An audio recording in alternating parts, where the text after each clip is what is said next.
Hey, welcome back to Dukes on Twitch. Back today with some Maverick, which is nice. This is Punishing Maverick. This is a deck that I've played a bunch of since the banning of Oko, Astrolabe, and Dreadhorde Arcanist. I think the Punishing Fire is in a pretty decent spot, so I do like testing out this deck and seeing how it goes. I am going to play the challenge this weekend on the Sunday, which is a Monday morning for me. And I think I'll take Punishing into it. I think I'll see how it performs at a challenge level. I do like that the deck is mostly a green-white deck with a small red splash.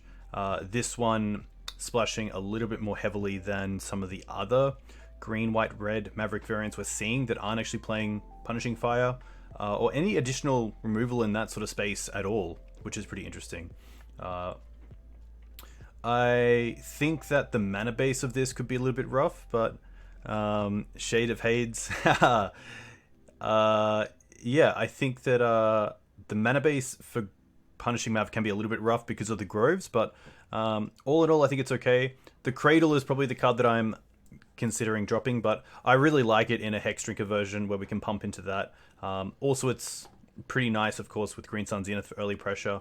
So I am going to keep the Cradle in here. I was going to think of an extra Forest or an extra Fetch Land, but hopefully this version should do okay. I'm also doing a 5 mana dork, a 5 mana dork space with 3 Nobles and 2 Birds, just because I do like the Birds taps for red and can also block Delver, which I think, to be fair, in this version with Punishing Maverick as well, Delver isn't as big of an issue.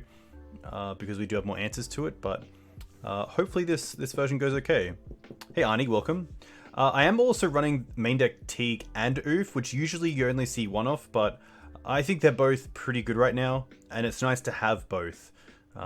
So because this deck is only running Green Suns that gets hit by Gaddock Teeg, I'm not too unhappy by having it in the main deck, because there are some matchups where I rather it. Against a deck like Tess or Ant, I'd probably rather getting Teeg game 1 just because they can still combo through an Oof and just use the artifacts as Storm.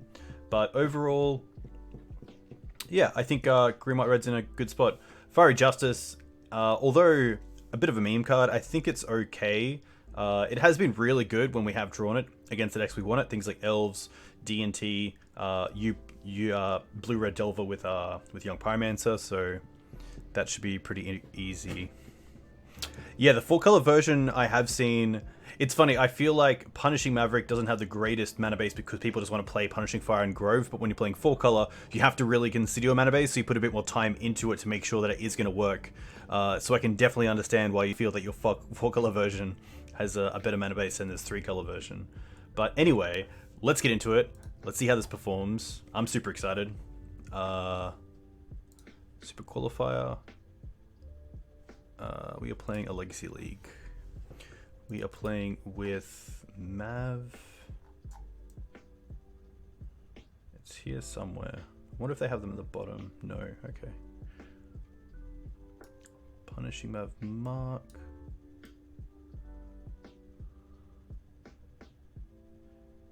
Was that it? No, 2021 Punishing Maverick. It's the green one. Hey, Matsol.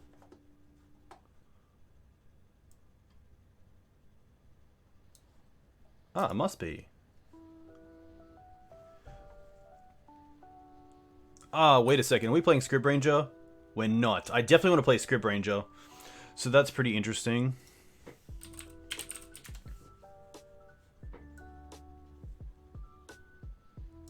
So I think I will actually probably play the Teeg in the board, which means I probably want to drop on something. Oh, actually, I'm playing a 17 card sideboard. I have to adjust this. It might just be these, to be fair. There we go.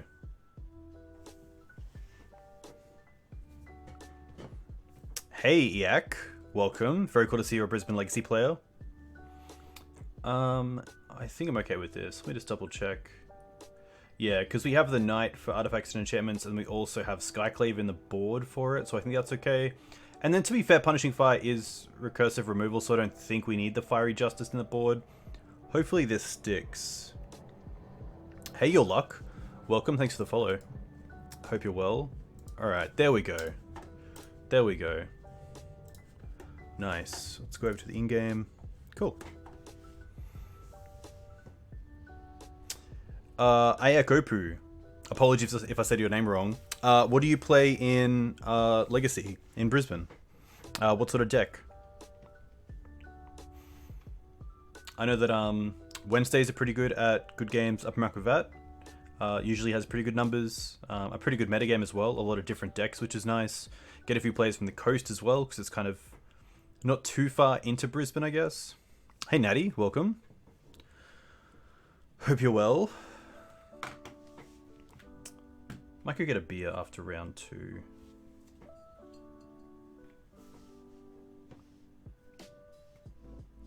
Thank you very much. Yeah, it was good to get some of the stars to align for Maverick. But the challenge top 8 is very cool to have. One to slip under the belt. Haha. Thank you. Definitely a team effort. There was some good people in chat helping me through, which always helps, especially when the challenges for me are a little bit rough because the Saturday one starts at 9 PM, so we finished at 3 AM, and then the Sunday one starts at 1 AM on Mondays. This is tough because it takes only one fetch for this hand to be reasonable, but I think just because of the mana base, I am going to mulligan this and hopefully hit a nice 6 with some sort of mana acceleration, and then maybe like Thalia Green Suns would be pretty sweet. Mana acceleration, Green Sun Zenith. I'm pretty happy for this.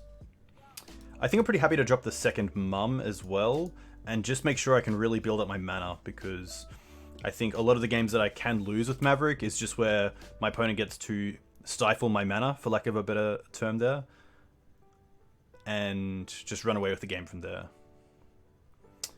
It's going to be Goblins. So I am going to lead with Mum here. Unfortunately, we don't really have a better play. I could Green Suns for Dried Arbor, but then it also opens up Wasteland or Port as an out, so I think Mum is just the best one here. And kind of just hope that they don't have Munitions Expert.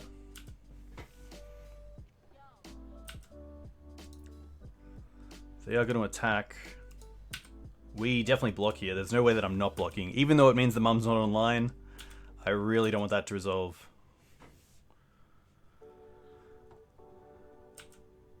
Port's actually pretty good here, because if they port me off this color, I can't actually currently cast anything out of my hand, unless I draw a land. Swords. Okay. I probably just want to Wasteland the Port. Because if I play the Wasteland, I don't think it's a case of end step if they hold up Port, I can Wasteland the Port, then untap. I think if I play the Wasteland, they won't Port me. So I'd rather just take them off the mana now.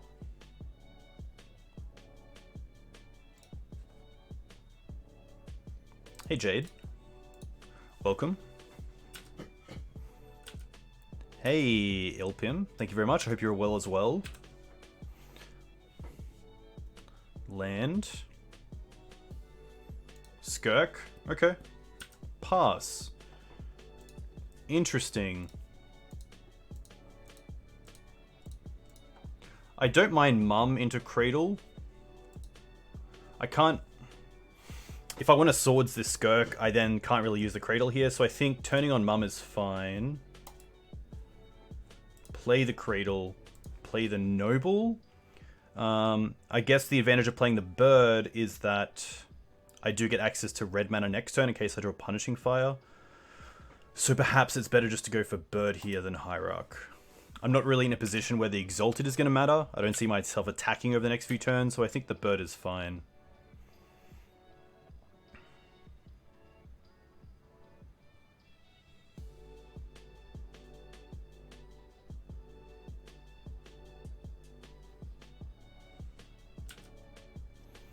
Something I don't want to see is like Matron into Goblin Chain Whirler. That would be pretty brutal. Munitions Expert. Okay. I could waste the red source, but then it still puts me in a position of being ported out of the game. And it looks like my opponent did have the red sources to back it up with, so... Green Suns. So the Noble's pretty free here because of Cradle. So I get to play Noble.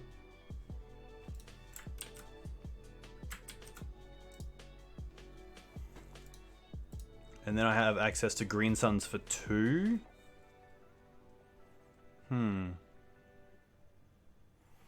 Which doesn't get me a whole lot, let's be honest. I think what I want to do is untap and Green Suns for Knight. I guess I could go for Scavenging Ooze. That's pretty interesting. Because there are currently 1, 2, 3 creatures in the bin. I don't mind that.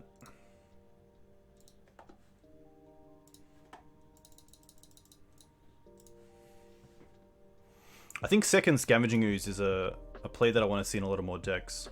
Hextrick is interesting, but it needs more mana to pump into it, which the Scavenging Ooze does as well, but it does also gain me life, which is irrelevant against Goblins. It could just be a Muxus here. 2, 4, 6. Vial's fine. They have 2 cards left. Yeah, this is more than fine. A land's actually pretty perfect, because now we can go for Questing Beast.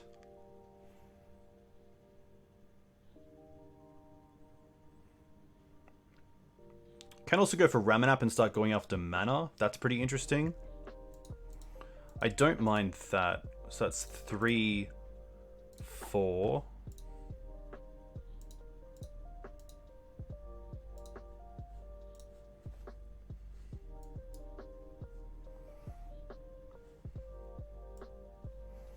There is also the consensus that Knight's better than Ramanap.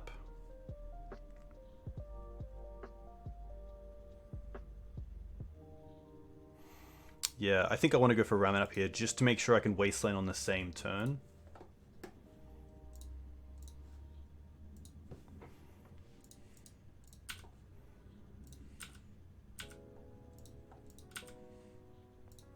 And then if they don't block, I'm just happy to eat here. Probably just the 1 and then Swords the Skirk. Probably going to do it in upkeep. Yeah.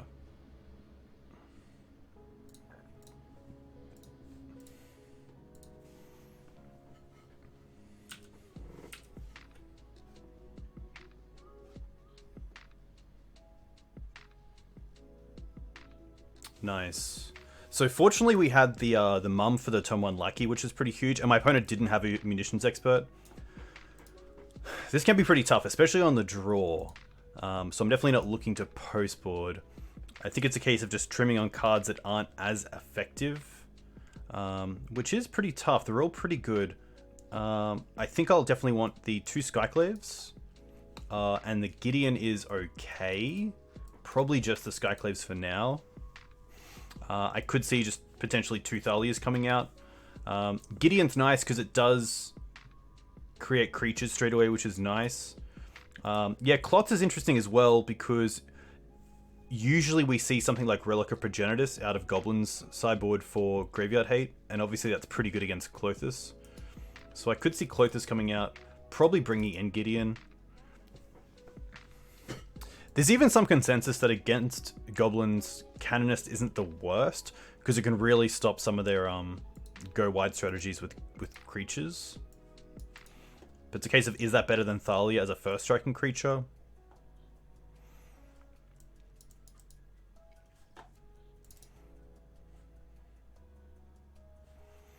I think this is fine.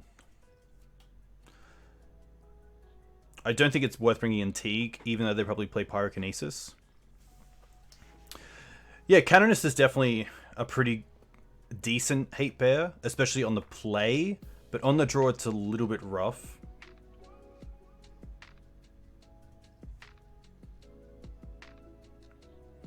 I think I'm happy to see how this 60 goes in game 2, and if there is a third game, we can bring the Canonists in just to try them out on the play, maybe taking out something like a Sylvan Library and a Thalia. A Swords to Plowshares hand would be fantastic. A Swords to Plowshares with a fetch land would be pretty much perfect.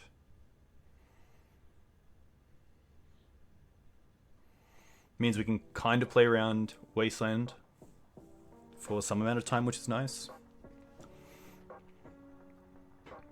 But yeah, Jade makes a good point that in this matchup, Thalia probably taxes you a lot more than your opponent, so taxing something like Punishing Fire is definitely not where you want to be. Yeah, Swords to Plowshares is definitely MVP.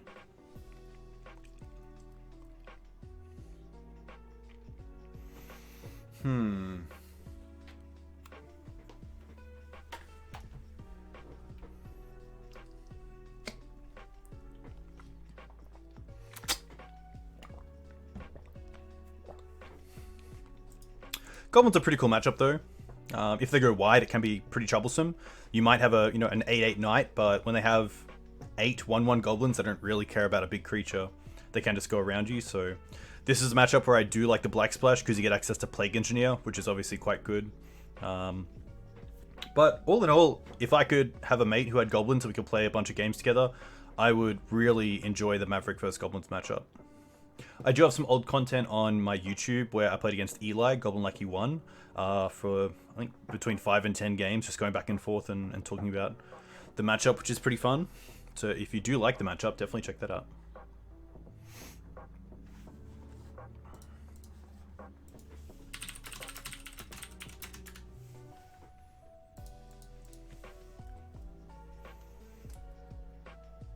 Sandor. Sandor.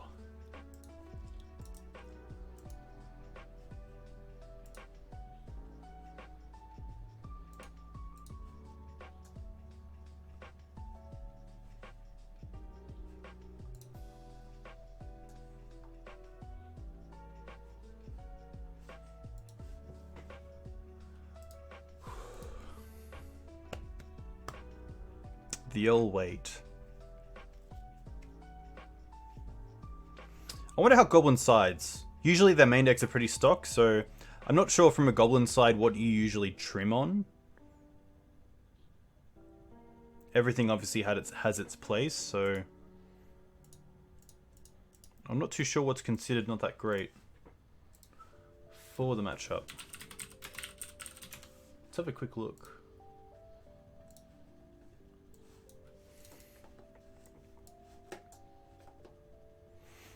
If they're playing the Snoop combo, I assume they take out the Snoop combo.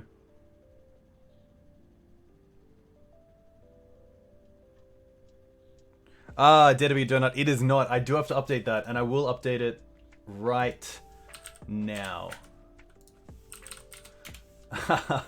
I think last time I did update it, but I didn't save my edits, so it didn't actually change, but I will definitely...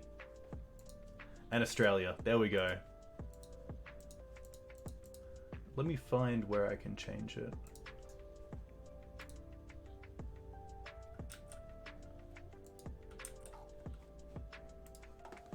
We'll get there. MWM. MWM. I should know that. Mog War Marshal. There we go. Yeah, that's actually a great point, Natty. They might not know that I'm on the black, which is actually a thing that I really like doing, especially with a deck like green, white, red, which doesn't usually play too many red spells in game 1, so you can make your opponent think you're just a green, white deck. And this is a pretty perfect hand. I'll definitely keep this. Turn 1, Swords into Punishing Fire. Happy to keep this.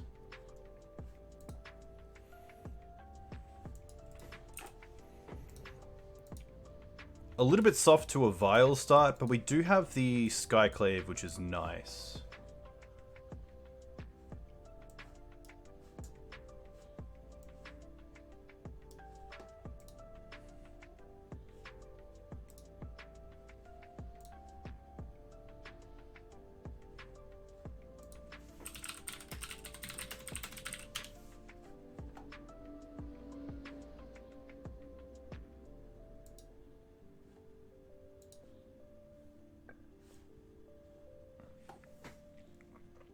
P-Fire Grove is really nice. This hand is just a little bit light to, like, even one Wasteland taking me off this Grove is pretty...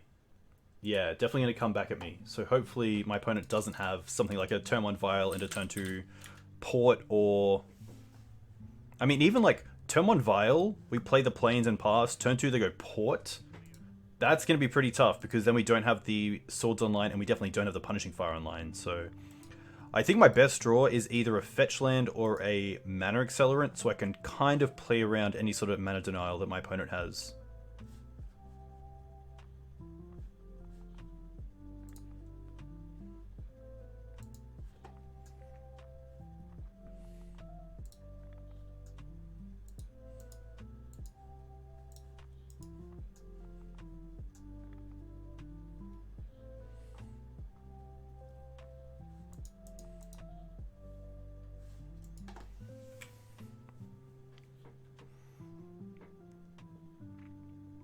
Yeah, I think it's definitely worth considering this hand in against a Port Wasteland hand, but turn 1 Swords, turn 2 Punishing Fire is too good to give up. And then we also have Scavenging Ooze to start eating away mid to late game at their creatures that die off to the Punishing Fire. Gotta be pretty happy about that. Hey Granham. Should start running Spheres of Resistance main deck. Are you playing lands? Oh, rough. What version of lands are you playing? Just like a red-green? Arid? Vile. Okay. Hex. Not the worst. It is a turn 1 play.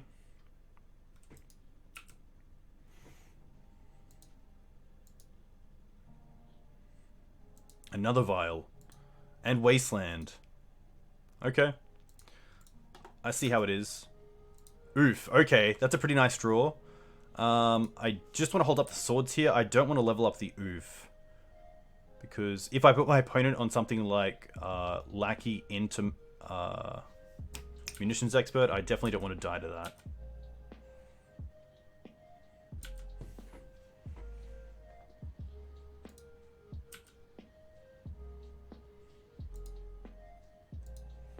I'm not going to swords it yet. I'm going to see if my opponent uses a Munitions Expert on the Lackey, because if not, I kind of want to just play this Hex Drinker into it.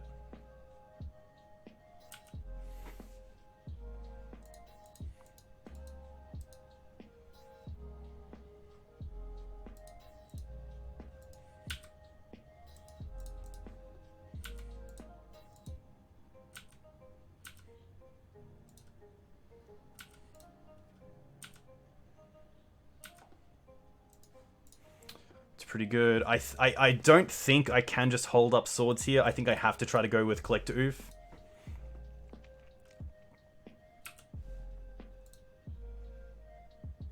Alright, you got a Lackey.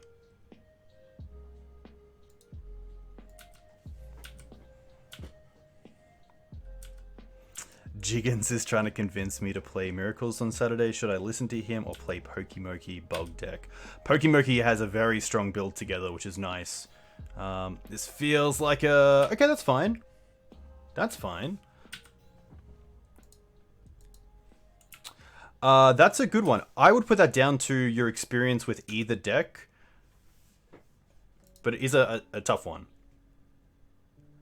What do I want to do here? I think I just want to go... Wasteland on the Badlands. I do want to get rid of this right now. I think I do. Knight is currently a 3/3, which is nice. They have one card left. We could Skyclave it. That's very correct. Yeah. I don't mind Skyclave because it also uses all my mana pretty nicely. We definitely can't Punishing Fire, and we're definitely not casting the Ooze here. We're definitely playing the Wasteland for turn. I think Bug is pretty strongly positioned, especially if you have zero experience with the deck. A lot of the plays are pretty intuitive, which is good.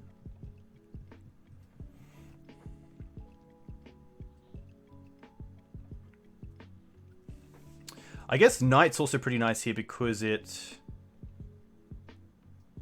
allows me to grab a green source if they wasteland me, but at the same time, if I take out the Chief here, they only have one card in hand. So if it's like a Ringleader, they need land and Ringleader.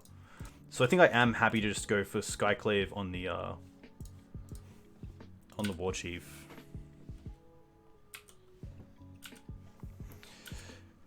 But yeah, Knight getting Grove is pretty nice as well.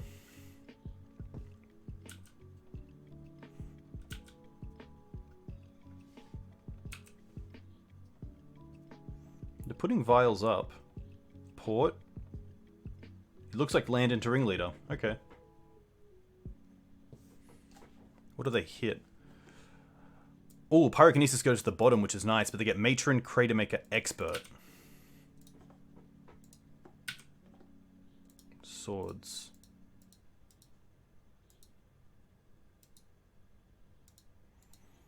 Crater Maker's pretty strong.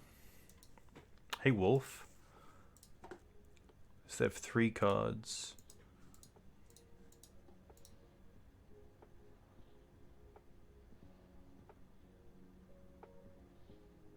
If I go with the Knight, they can just hit it, which is pretty rough.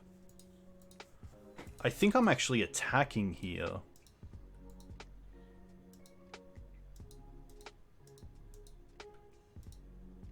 Yeah, I think we take them off the Badlands.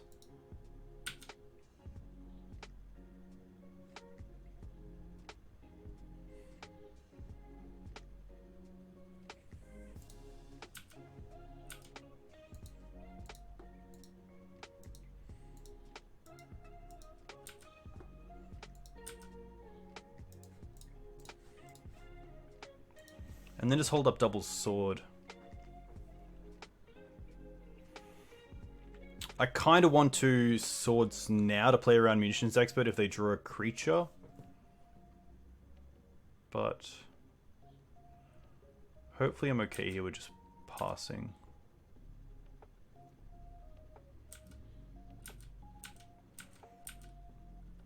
It's definitely played out in a way that I would have liked to have played the Knight last turn, but good learning curve for sure.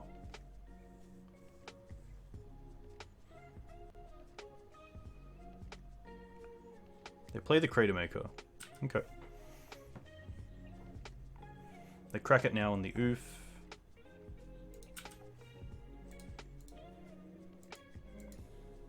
They had the Maya. Interesting. But now it's tough because now they have Matron into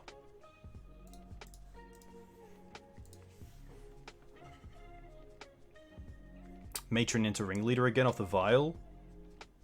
At instant speed, which is pretty strong.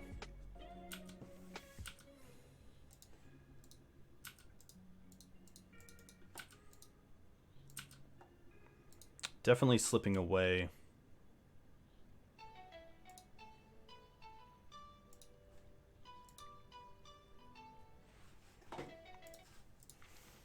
Ralph, I think it all came down to that Knight play. It is tough having the Collector Oof there with no protection. That's definitely a risk that I just had to take on board. Because having a turn 1 Mum into turn 2 Collector Oof is a lot nicer.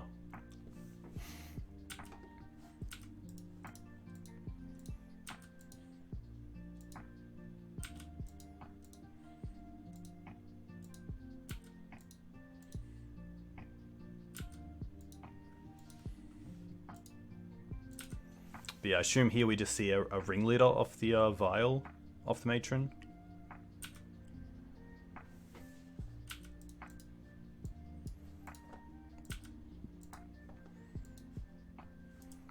Yikes. They're playing Sharpshooter, which is interesting. I probably just want to run this back. I don't mind the Canonists over extra Thalia, extra Library. I think that's fine. Hey, I'm not going to say your name, because I can't, but Keck, thanks for the follow. Let me know where you're from. If you play Legacy, what do you play in Legacy? Interesting hand, but I'm not the biggest fan. Turn 1 Mum, turn 2 nothing, turn 3 Knight as a 2/2 Skyclave or Knight. It does look good on paper, but I just don't like how it plays out. We don't have double white yet for Skyclave either. Okay. Well, this is definitely a mulligan.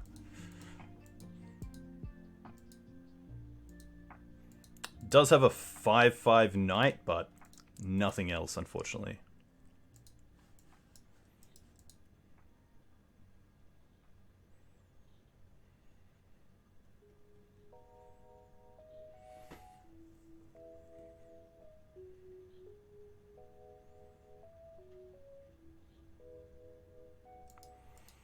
Yeah, sometimes a 5/5 knight is all I need. Maybe against something like lands, I'd keep this, because the fetches are also quite good against Wasteland and Port, but yeah, sadly not here.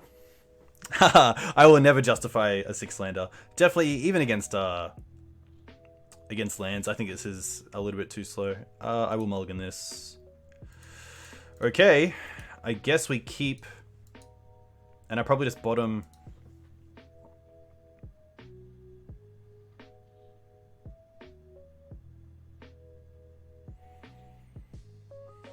I think it's Bird and Wasteland.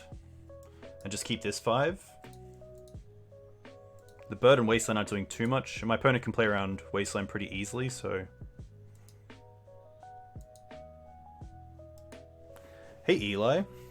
You'd give up a Plow? Yeah, the Plow is interesting. I think just against Goblins I really want to keep both. Because otherwise I don't really have any great answers. I mean, one's good, but...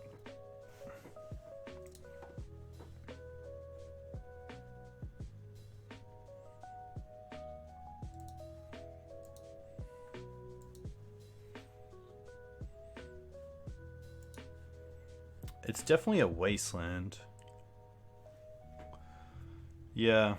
I guess I don't currently have a green source, which is the tough part. So if I do draw a green source, then is Bird where I want to be? I guess Bird gives me a second green source.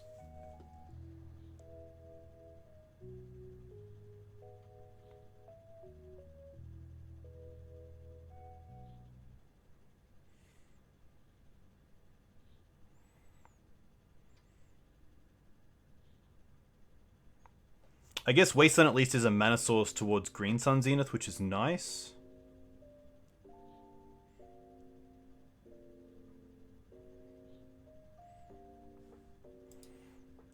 Okay. If I can get a little bit of ramp going, that's always nice.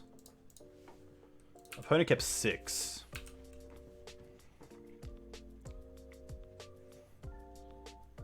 Untap. Gideon, okay. I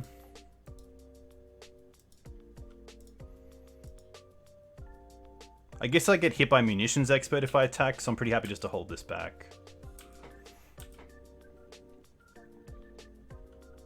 Gideon definitely a nice payoff if I do draw lands. It's kind of also a nice way if I draw into just non-green lands, it does give me a payoff, which is nice.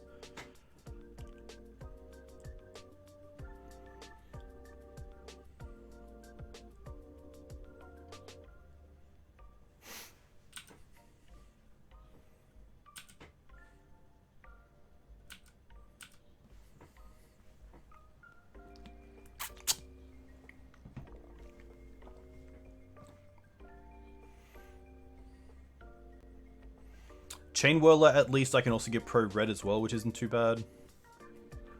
Pyrokinesis I can get pro red.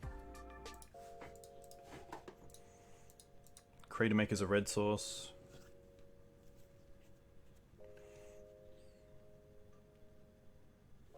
Opponent having a good think.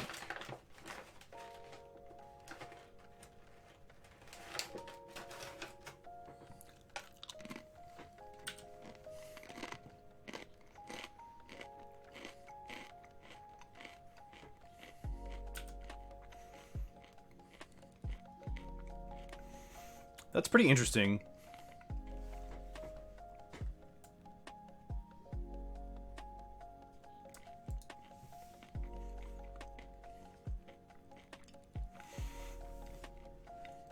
The only reason I'm thinking about swordsing this is that it can cause me to tap the mum. So if they untap and play like a land and have like Munitions Expert up, it's still only a 1-for-1 trade. We have Lucky covered, which is really what the swords is for. So I don't mind dealing with the Crater Maker here.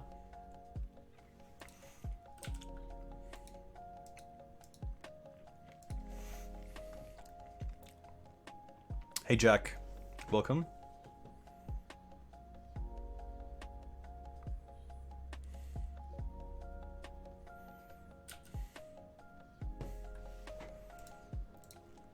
It was, but as I have time off for the Monday, I'm going to play the Sunday challenge. Ooh, Script Range is nice if I draw into a land.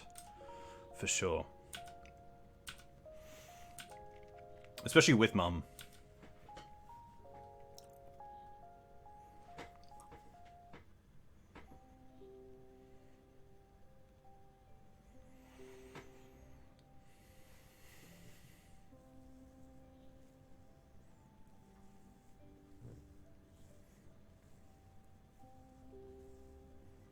Wasteland.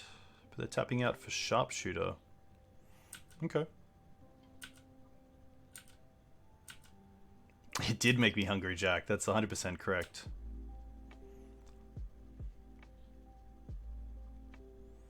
I don't mind taking out the Wasteland here, just allowing me to keep the white source. Also keeps them off 4 mana. Yeah.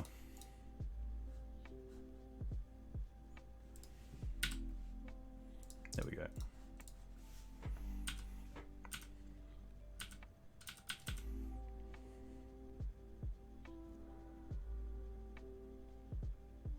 Sharpshooter, an interesting one. I've definitely seen it in older builds. I think I saw that Eli was playing it a little bit or trying it out, which is cool.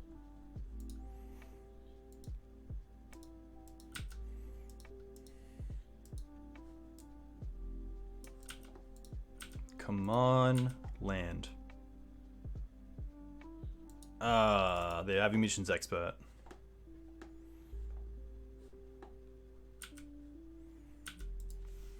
Rough.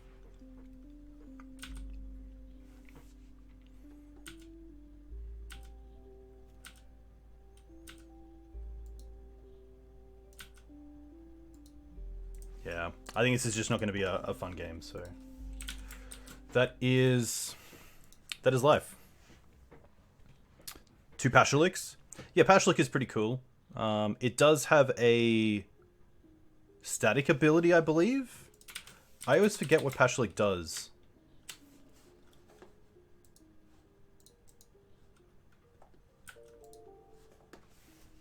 Hey Kath, thanks for the follow.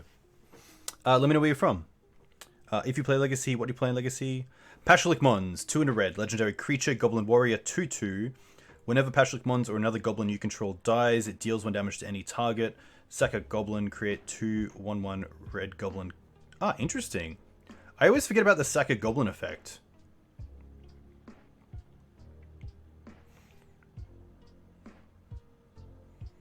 Nice.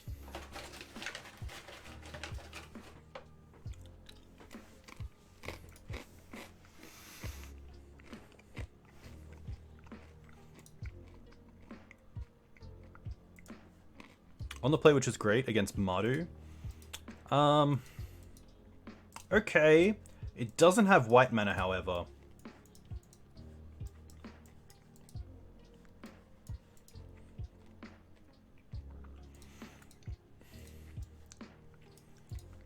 We have a lot of draws, though. The issue is the play is Tomon Arbor. Joining in from Germany, my main deck is Colorless Post, and I play Doomsday, Merfolk, and Blue-White Miracles. Very cool.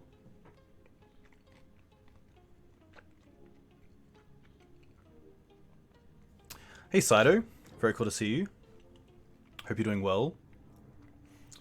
This is definitely an interesting one. I'm going to keep it. I think usually I'd mulligan because I'm a big fan of being able to cast my main spells. I wouldn't say Scribble or Punishing Fire here is a main spell, but we do have a lot of good draws.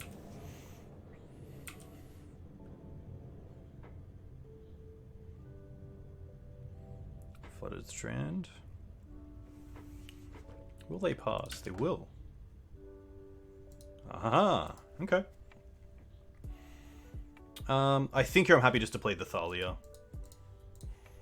I could hold up the script, but I think Thalia is just much more of a high impact play, especially against the Flooded Strand.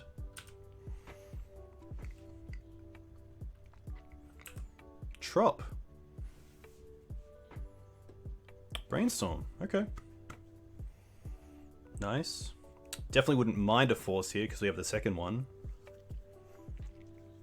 This could be a few things. They're going to let it resolve, which is nice. Makes me think they have like a Plains. Okay, this is looking to be like a BANT deck. Yeah, perhaps like a BANT control deck.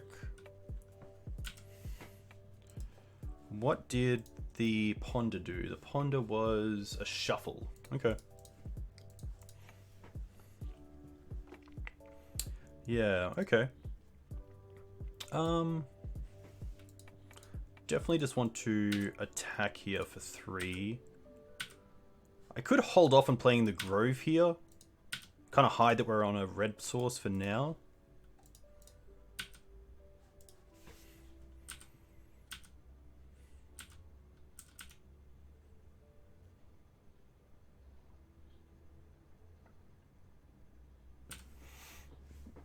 Brainstorm's fine.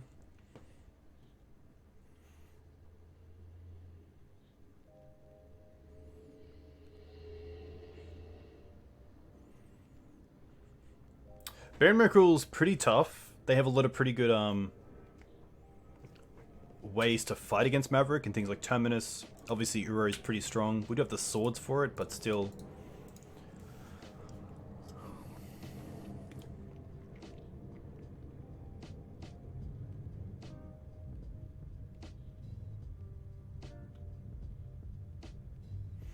Definitely feel a Terminus coming. Plateau. Doesn't do a whole lot here.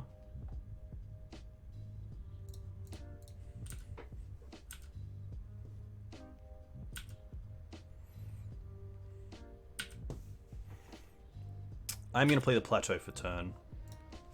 And then just pass. At least if Terminus is on the other end of this turn, we can return the Dried Arbor. Oh, okay, a fetch. It's always nice to see. Okay.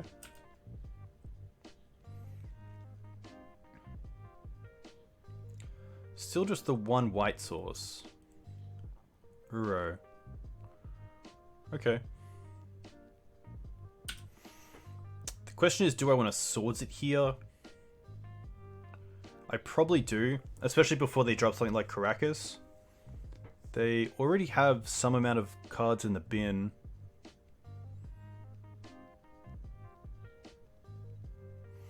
But I do also have the draw of like Scavenging Ooze, which is pretty strong.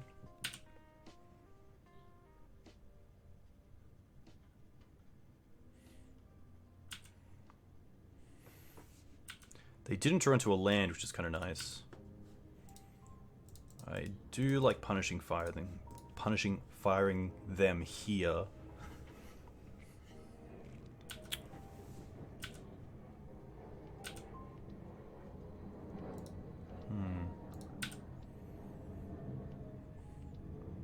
The big issue that I had with the swords is that it does gain them 6, which puts them back at 18, which, if I'm going to try to win this game through combat damage, I do have to try to take as many chances as possible to deal with the Uro otherwise, so something like drawing into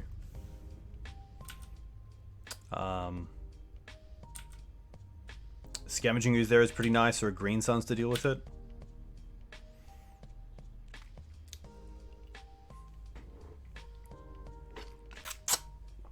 Preordain's more than fine. Hey D5, welcome. Thank you very much. I appreciate it. Definitely got some luck behind me, which is always nice.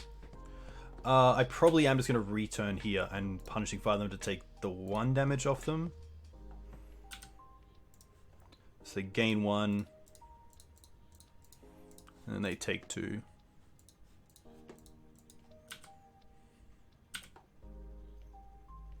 Oh, Hexdrink is actually pretty cool. What do they do with the Preordain?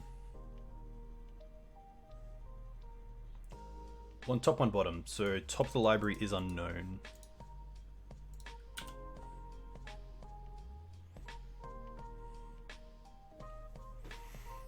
They're at 7.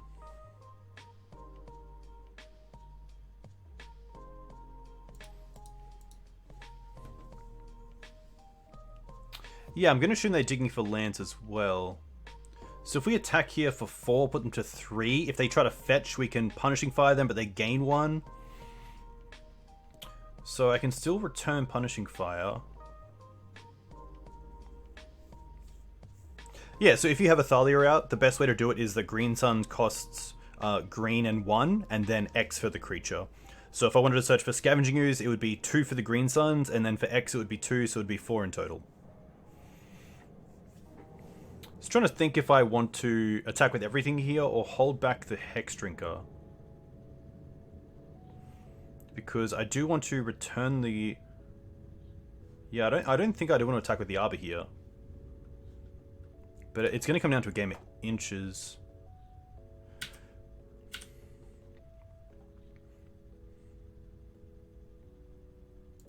Ice Fang is going to be fine. Trigger on the stack, I am going to burn it out.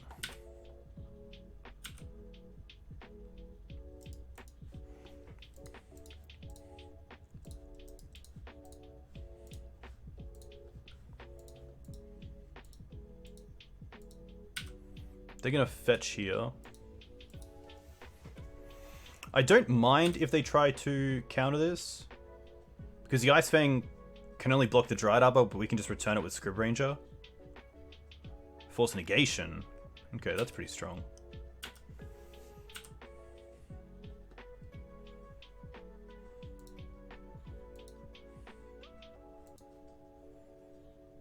I don't really want to trade here. I don't think I want to trade. I don't want to leave them with the Ice Fang as just an extra blocker.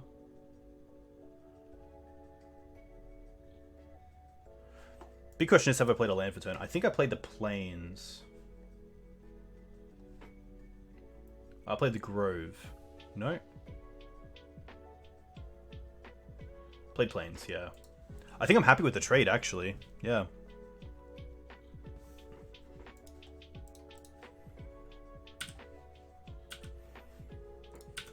That's fine. Play Hex.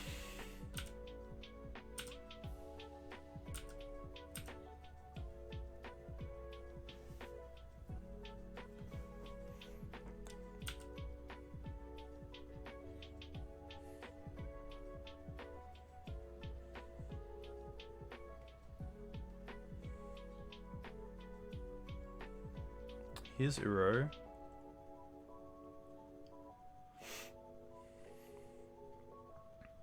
Okay.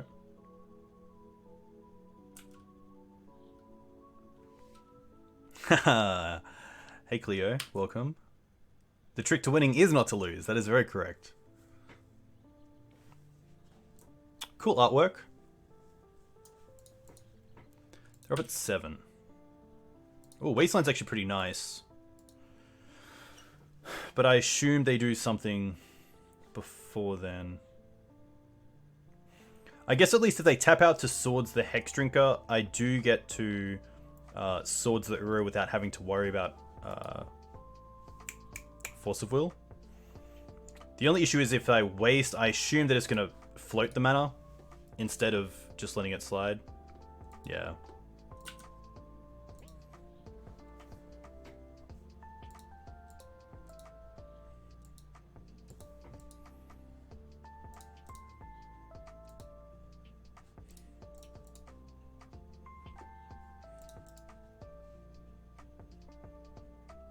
Huh.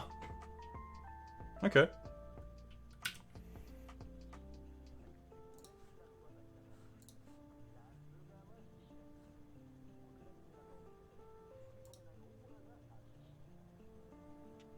I did mean to stop here at the beginning of combat, because I want to Swords the Uro and then make sure that my creatures are getting through.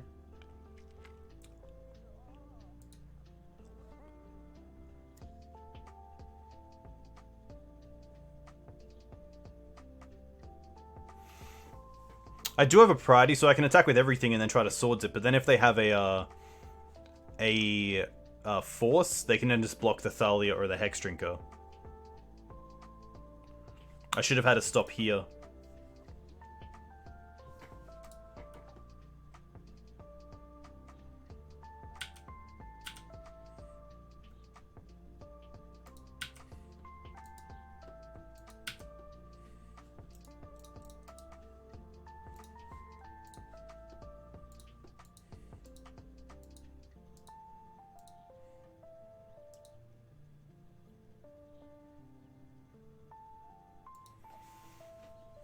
Yeah, and they got the force.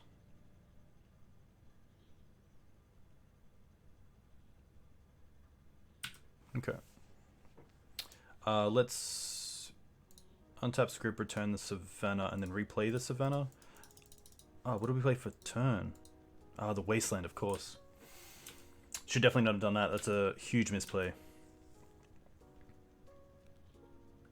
At least the Script Ranger has pro blue, so we're not taking the damage.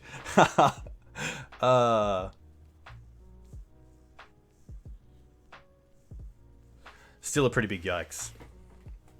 A comedy of errors, some would say. But at least I'm making them so you don't have to.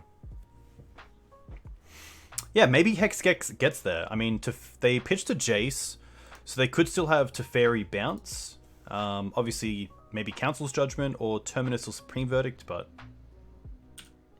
Hey, Matt, we did not beat Goblins. Alright. They put a land in. We block.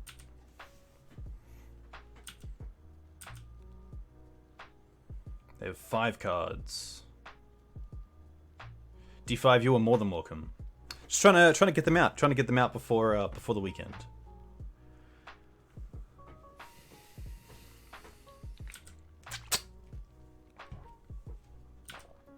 Interesting, just a pass back. Heath. 1,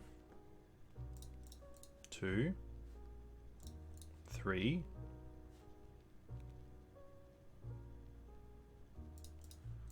4, 5. I can just attack with everything here. I'm not too scared of like Snapcaster or Ice Fang because of First Strike.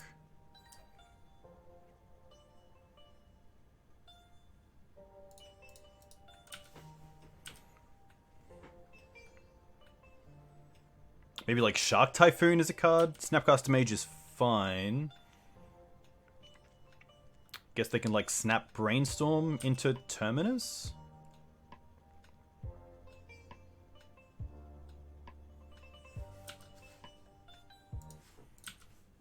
Is this game 1? This is game 1. Cool.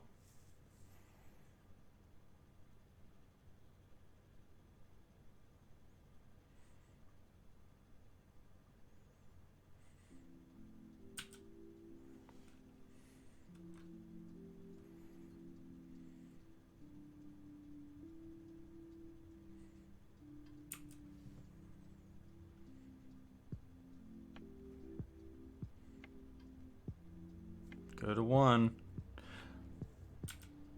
Hiya! I guess they could hardcast Terminus? I guess they could also attack to go to 4. Wow. Wow. Little Hex. The little snake that can get... The little... That's it. Okay. Interesting. Interesting. Interesting. Interesting. I don't mind taking out some amount of swords. Excavator's interesting. Oof can definitely go for Teeg. I do like the Skyclaves over 2 swords. I don't mind pitching at least a knight. Yeah, it is pretty loaded, so I definitely don't want to get in a position where I'm overcommitting. I do like taking out the Cradle. I do like taking out a Noble Hierarch, chokes, maybe even just 1 choke. I definitely want the blasts, let's be honest, they're definitely coming in. I could see myself dropping a Thalia. Not a fan of Teeg. I can definitely see, I mean we saw Jace, I can only assume they have Terminus and Supreme Verdict in the 75. And I'm going to say that Teeg is definitely a better hate better have over Collector Oof. I still think Gideon's in the mix. I still think like these 3 are in the mix. And it might be a case of like trimming on cards. Could see a Punishing Fire getting cut. Ramanap's interesting. I actually am okay with dropping Ramanap. As good as the Wasteland lock is, I think we have knights, which are good enough. But to be fair, this matchup has definitely got more dual dependent, which is nice, but...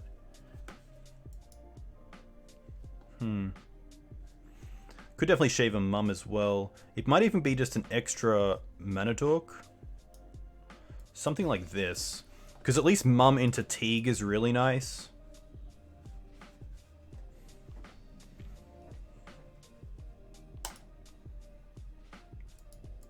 Seven basics? Okay. Sand is okay. Has a little bit of everything, which is nice, and the mana sticks, which is good, so I'm going to keep this. Sanctuary. Okay. That's pretty interesting. I can Wasteland here, or I can build up my mana base with birds and then Thalia. I think the Wasteland is a lot better against something like a dual land where they actually go for it, so I'd rather keep that for something like a Trop or a Tundra. And turn 1 bird still allows me to go turn 2 Thalia into Wasteland if I want to.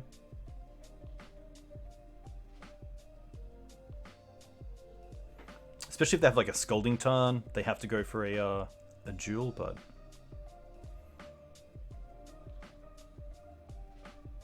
Brainstorm.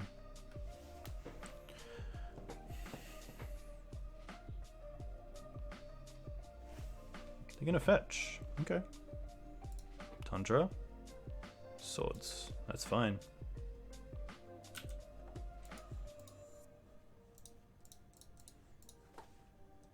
Nice. I'm probably just playing Ooze out next turn with Grove and then untapping and Ramanap into... I mean, if they tap out for Uro here, I'd be very happy.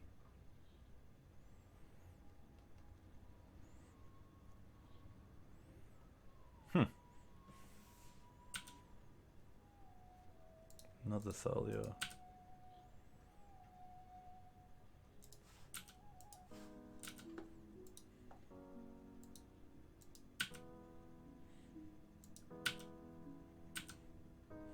What are they holding up?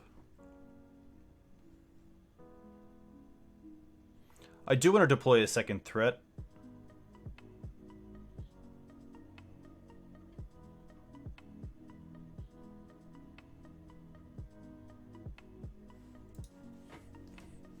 I think it might just be the Ramanap.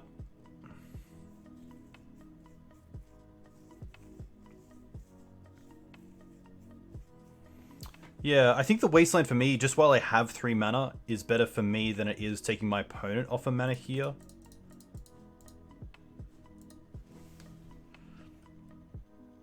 Because having that 3rd mana means that Klothys is live, like Green Suns for... I guess Green Suns isn't because of Thalia, but...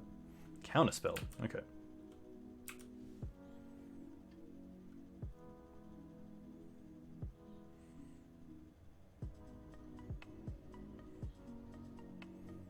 Second Tundra. Relic. Okay.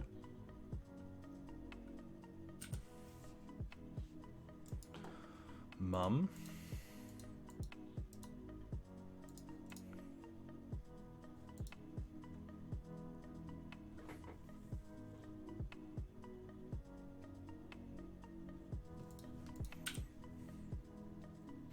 I could try to bait out a Swords by wastelanding the Tundra and then play a second Thalia.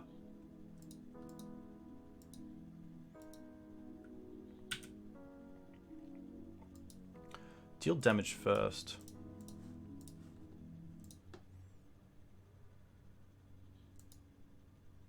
They're gonna float white, that's fine. Nothing, okay.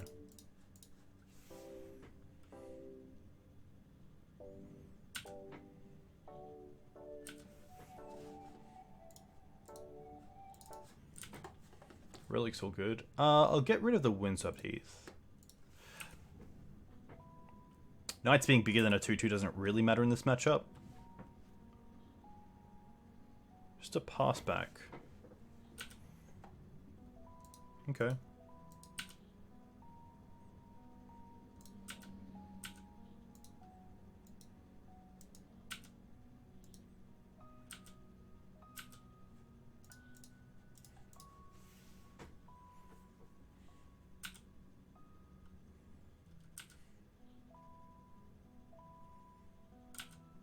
That's fine.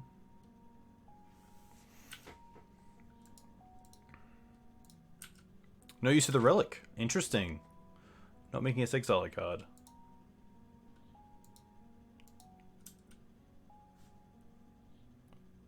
I'll get rid of the Ramanap.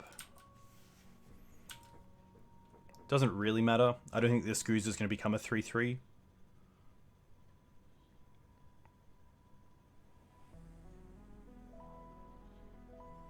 Two green. Is this just an EE? Okay.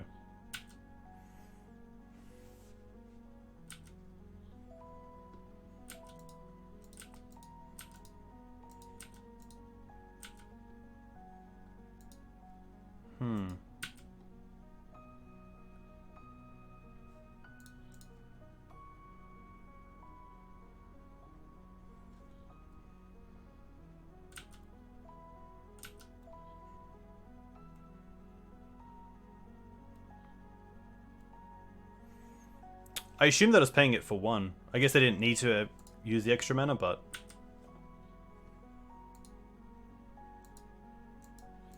Pop Relic. Okay.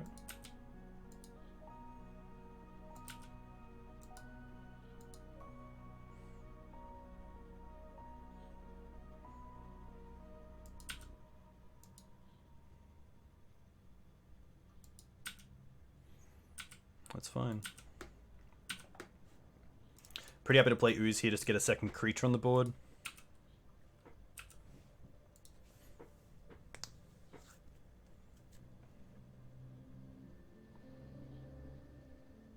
Yeah, so they could have cast the Engineered Explosives for 0, paying a green to cut for Thalia, and then the green would have put a counter on the Engineered Explosives.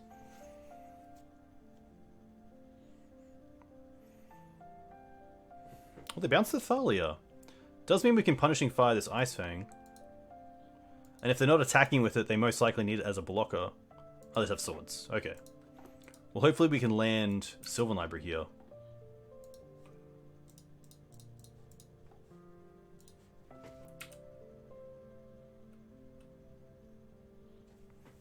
Yeah, especially with no current way to pressure us too much. The library seems pretty nice. Judgment's pretty good.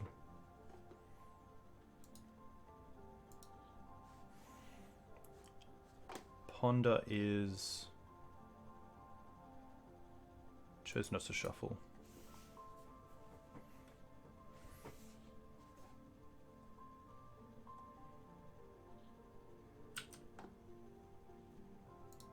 Okay.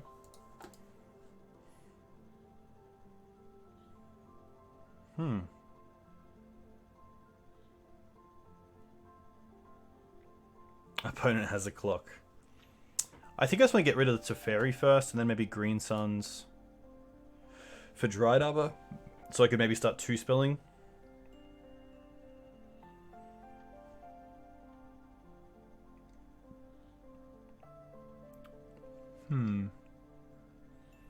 Definitely playing the Foothills.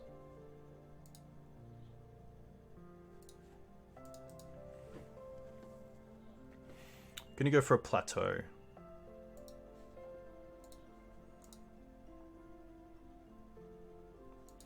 Could also save Green Suns, that's correct. I might even just Punishing Fire the Teferi and then leave up Grove. Because the Green Suns only gets better, and I'm not really in a position where I have to build up my mana base.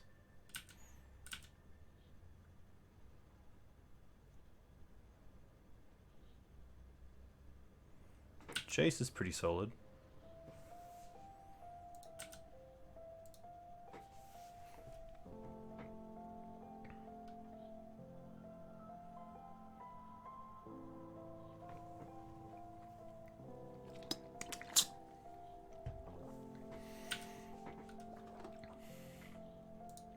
Just gonna return Punishing Fire and 6.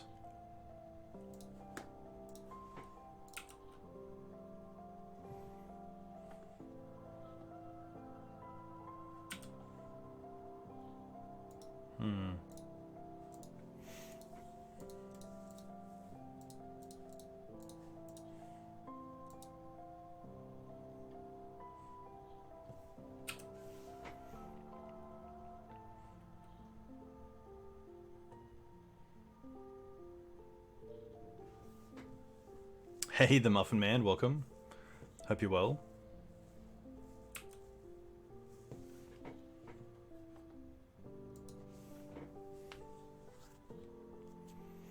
Yeah, Thalia definitely more taxing on the Punishing Fire aspect of the deck. 4 mana to Fairy? Okay. That's fine.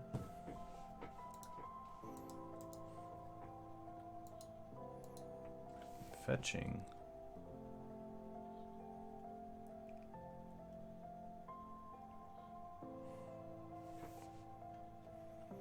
Do I draw land? Ugh. Guess that kind of acts like it.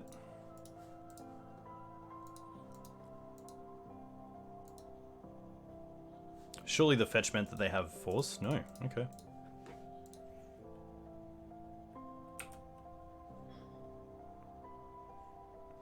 One interaction to know about is that if my opponent casts an hero and gains life, it does trigger Punishing Fire. So I should always keep up a red where I can, if it's going to be relevant.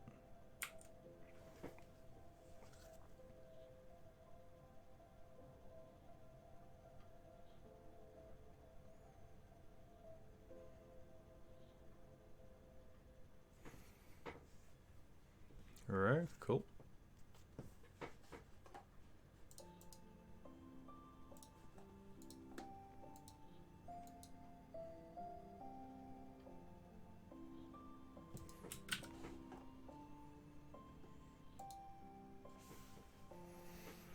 This is definitely a situation where I think the game has been lost, but I'd definitely like to see more of my opponent's deck, so don't just want to concede.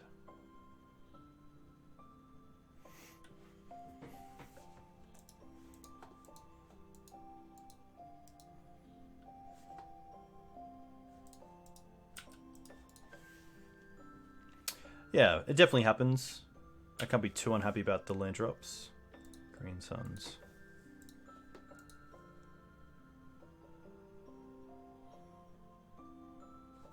I actually don't mind Scrib Ranger to start off with.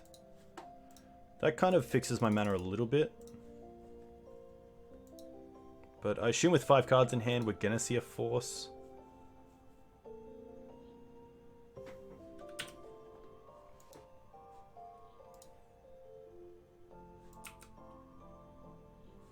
Six, 7, 8.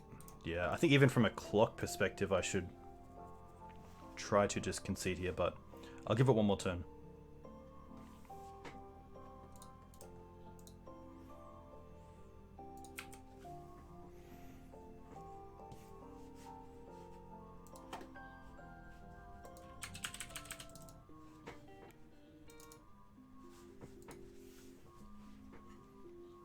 BANT definitely tough.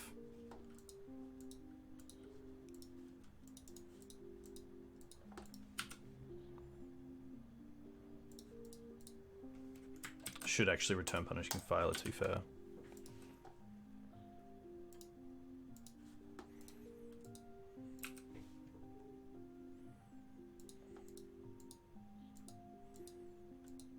Opponent in a pretty good position. Ugh.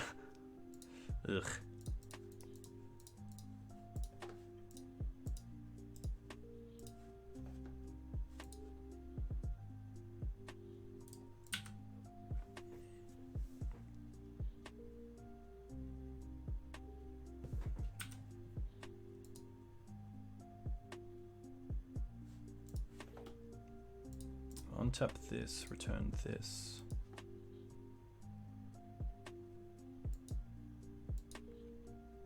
Okay.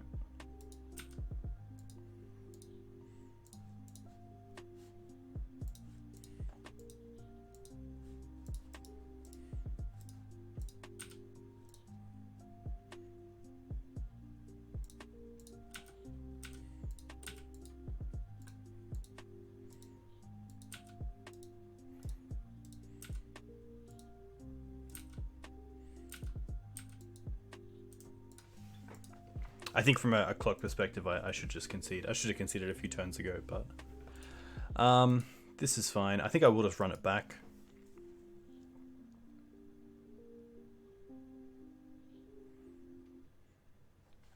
I could consider dropping a Thalia just because of the amount of non-creature hate that I am bringing in. I don't mind increasing my ability to aggressively build up my mana early on.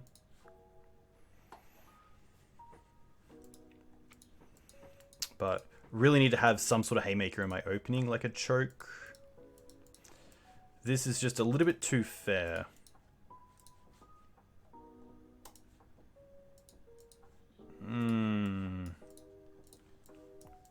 A lot of gas, but not a lot of mana. Okay. I'm gonna drop the plateau.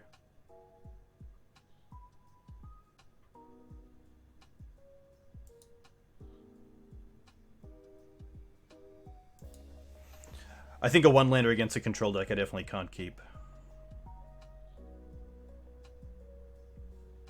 I think it's the swords I drop and just keep the Skyclave, because at least it can hit a Planeswalker.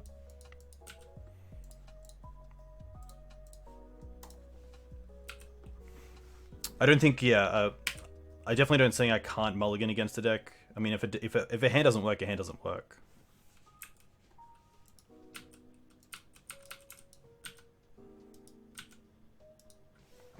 Hey, Mr. Verbal.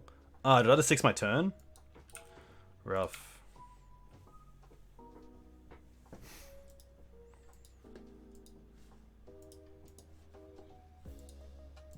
What client is this? This is Magic the Gathering Online.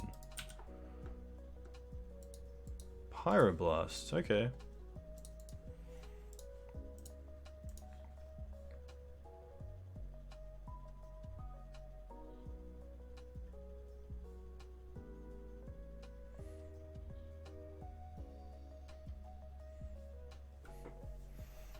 Surely they're not forcing this. They're gonna force this? Well, I'm pretty happy to try to hit it back. I want to get a plateau here. Gives me double white as well.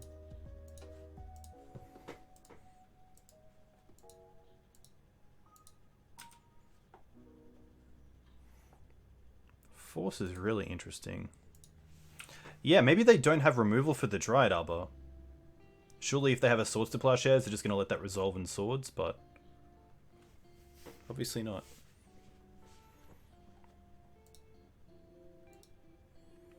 I think next turn I just want to Green Suns for Teeg, but if I hit something else, then I might want to Green Suns for Klothys.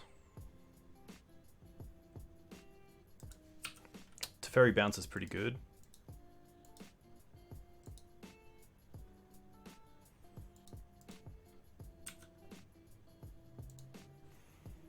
But I think here I'm actually happy to go for Green Suns. Don't really care about the Teferi right now. I'd rather keep them off something like Jace.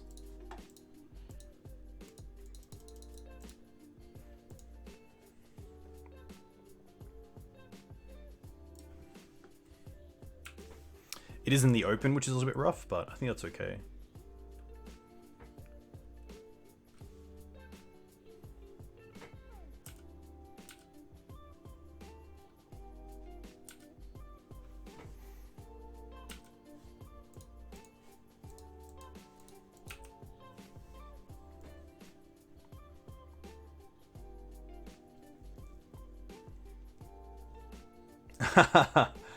Yeah, F6ing is never great because it can come back on you.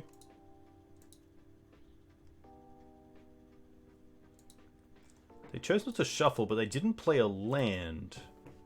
That's interesting. Beast.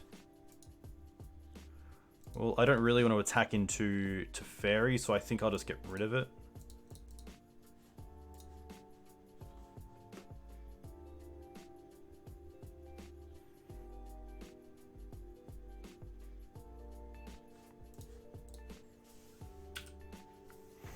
Ah, Kudo doesn't have Death Touch? Yeah, then that's a great reason. I just completely forgot that Quietle needs Snowlands to actually have Death Touch.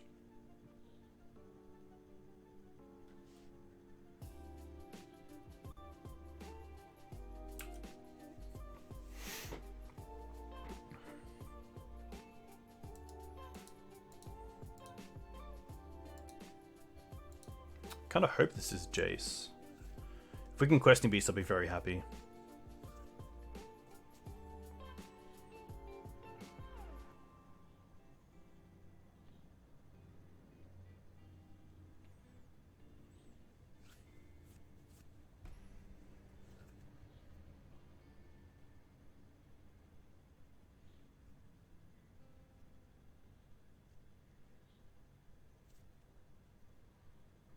Cool.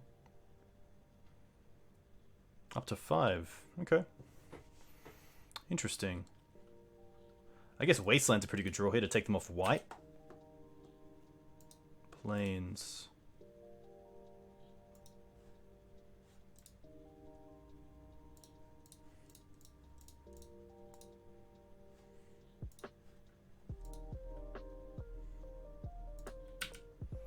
Alright. 1 at Jace, 2 at them, 4 at them. Nice. That's a little win.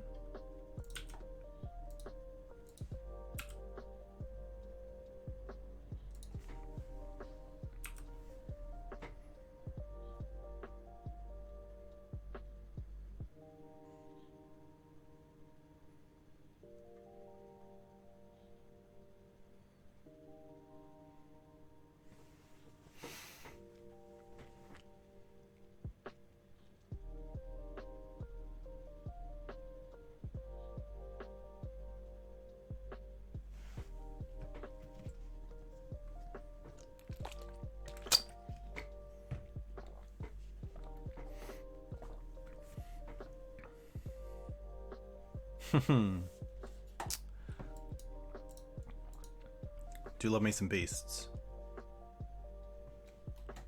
Jace. Interesting.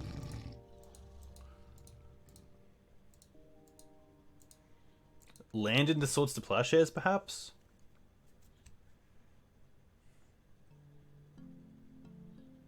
No. Huh.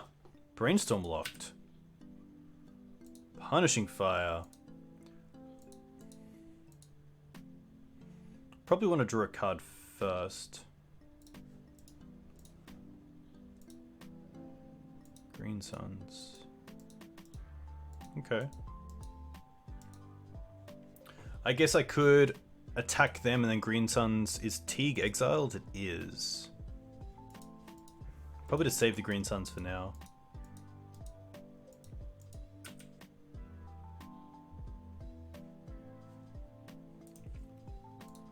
All attack them. Yeah, I think this is pretty good for now. I think my line here is just to Punishing Fire them, untap, and Green Suns for Klothys to try to finish this game.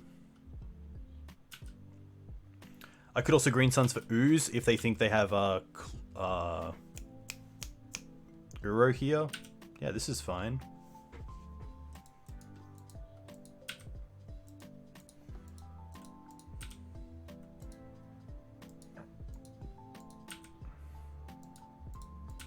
Can we just get them here? Maybe we can just get them? Punishing Fire you. Yep, you got a 6. A land actually wouldn't be bad here because then I can attack with the Dryad Arbor.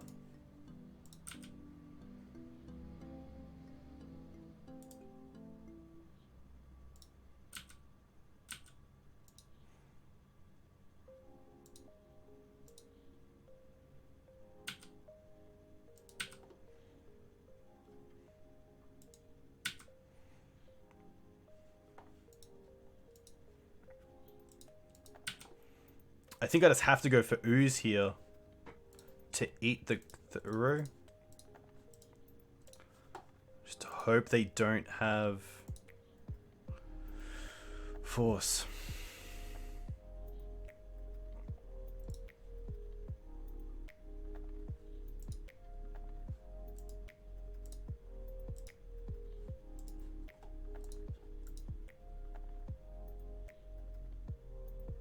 Ooh. Let's make sure we click correctly. Scavenging Ooze. They can gain a life and I'll eat your Uro.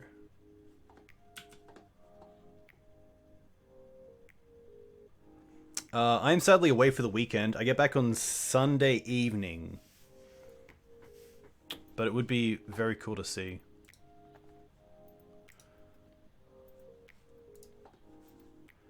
Eat the hero.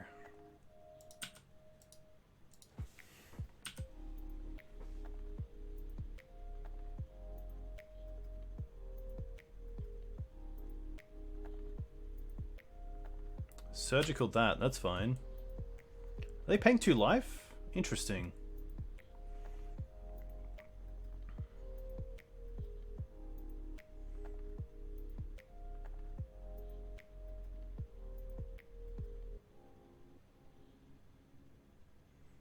They're down to 3 cards.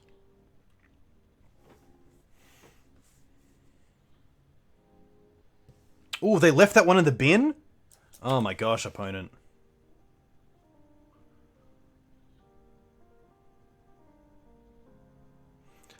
I kind of feel like it's gentleman's agreement just to not use that punishing fire though. That's always a tough thing with MTGO. Like, I know my opponent obviously meant to surgical out the punishing fire.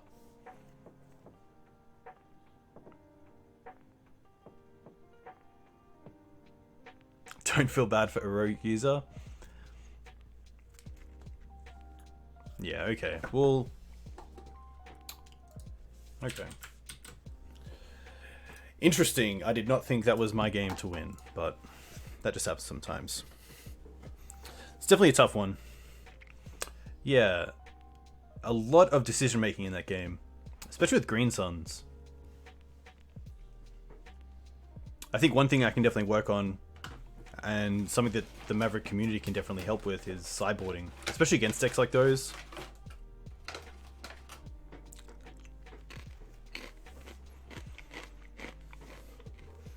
Yeah, Foxforest, it's an interesting dilemma. Hey Norway, thanks for the follow. I hope you're well. What kind of chips am I having? The real questions. These are Mission original tortilla strips.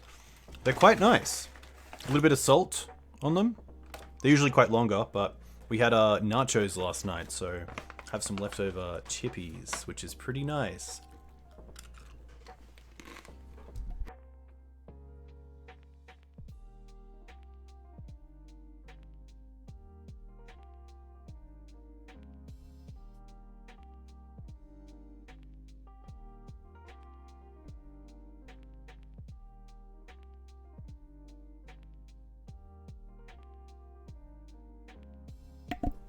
Do we have ketchup chips in Australia? I don't think we do.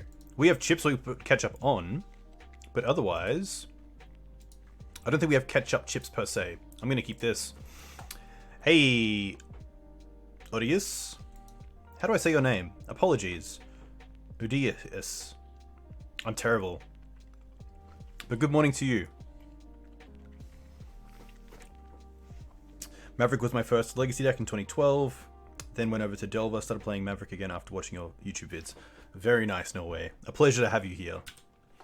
I'm going to go with turn 1 Bird because turn 2 Green Suns is just so good if it is something like combo. But the Tiger is definitely a thought. Snow-covered island. Ninjas. Okay. I see how it is. I think we're running Oof in the main deck. We are running Oof in the main deck. I think that's how I want to start. It doesn't turn off ninjutsu, but... I guess we also have the Night of Autumn. I guess we try that first, because the Green Suns is just so much better if it does resolve.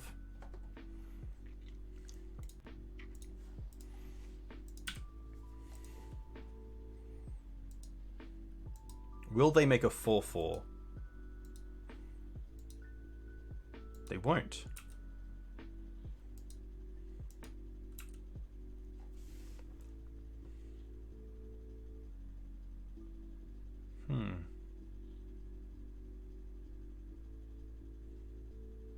Odysseus. Okay. That makes sense. What do you got, opponent? The best one. So hard to kill. Is it unblockable? No. Good. Caracas.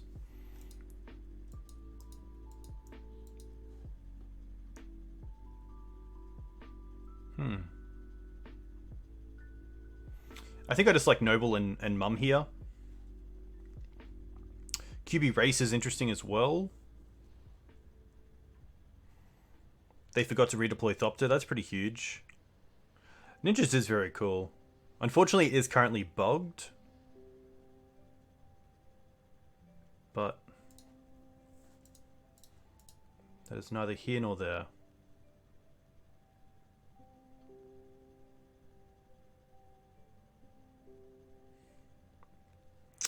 The bug is with the legendary ninja that when it attacks, you can reveal the top two, I think, and then deal damage equal to them and draw them.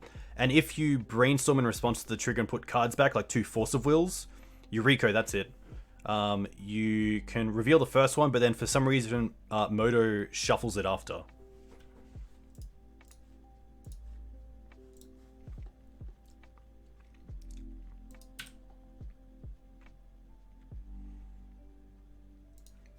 Definitely attacking here.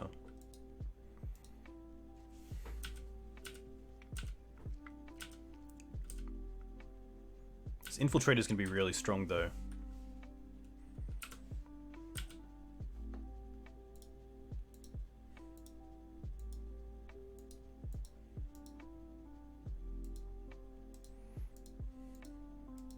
Free Brainstorm Shuffle. I hope they don't run like main deck Plague Engineer. Murderous Cut takes out... Okay. That's fair.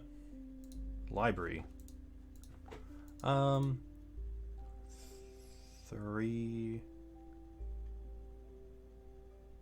Untap replay. I think I just want to go for Beast here. Seeing they just used... Nice.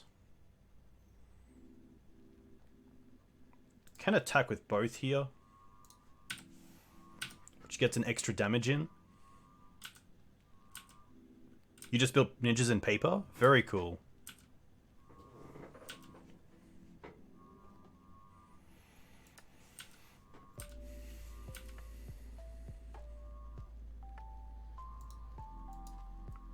It is a bit pricey. I know that in paper, this card's actually quite a bit. I think it's like $20, but still I think it was like a single digit card when it first came out.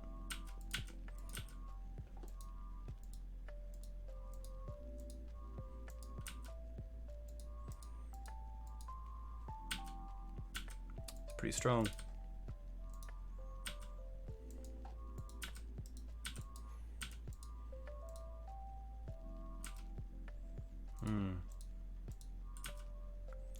Another Ornithopter.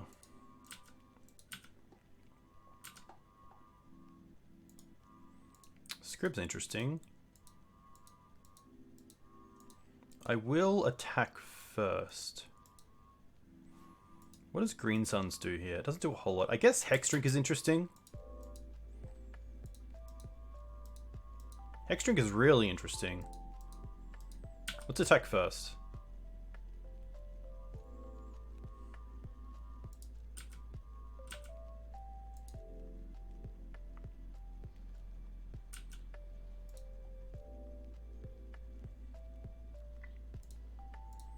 Petty Theft. Okay. I guess we return it because then it actually fizzles the Petty Theft as well.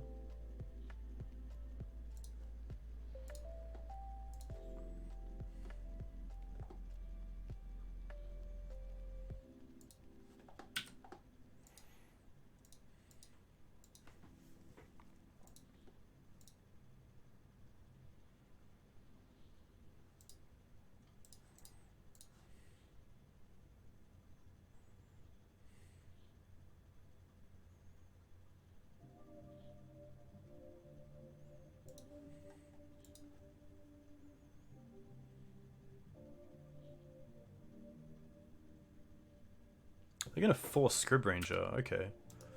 Or I'm going to try to get Green Suns down. Oh, Sylvan Library, sorry.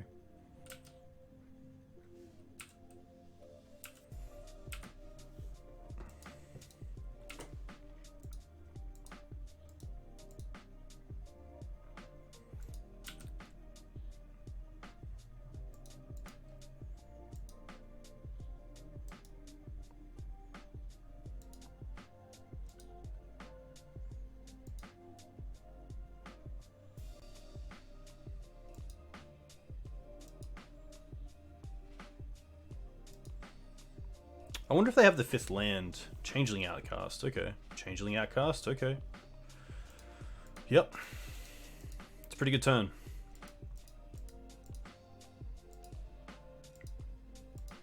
At least the Questing Beast blocks Retrofitted Foundry as a 4/4 because it will have Exalted. They chose not to shuffle either, so I assume they have Force of Will.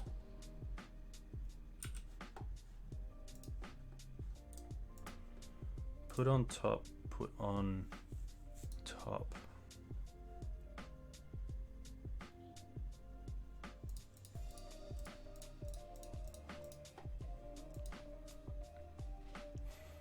Yeah. Definitely a hard matchup with no swords or interaction. I do like the Skyclaves and the Blasts. I think I like. Kind of like all of this. Might go down on 1 blast. Oof is fine. Sylvan Library is interesting. How would Thunderlast Troll fit in Maverick? It's pretty tough because there's a lot of good ways to deal with. There's a lot of good 4-drops. So things like Questing Beast, Shifting Ceratops. Thrun's tough because it's still open to things like Council's Judgment, Terminus, Supreme Verdict if you don't have the mana up.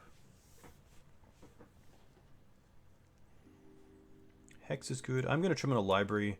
This isn't really where I want a Knight or a Ramanap. Knight of Autumn's still solid.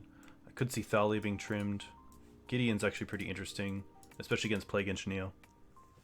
Yeah, I could see myself cutting at least 1 Wasteland. And maybe just something like a Hierarch.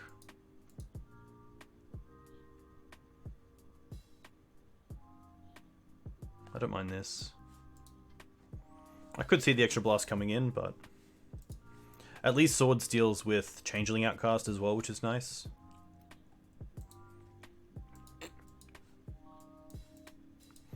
Second library is interesting because this is a pretty grindy matchup if our removal does hit.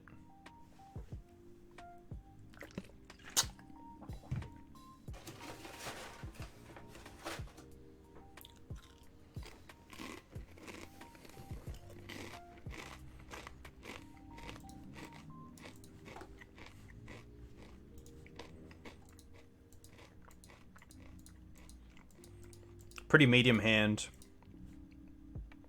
Ugh.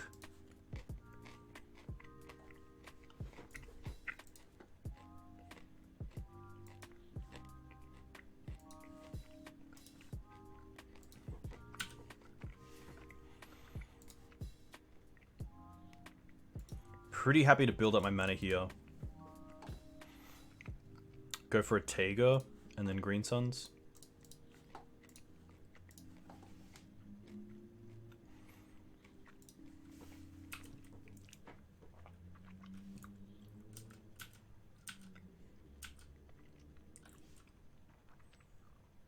Okay.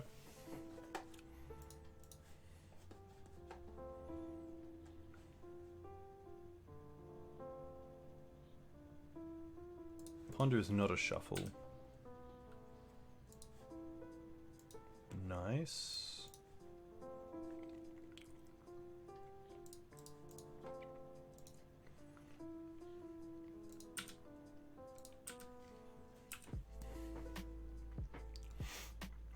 A little bit rough if they have a Plague Engineer, hitting both the Mum and the Noble Hierarch. Fatal Push. Okay.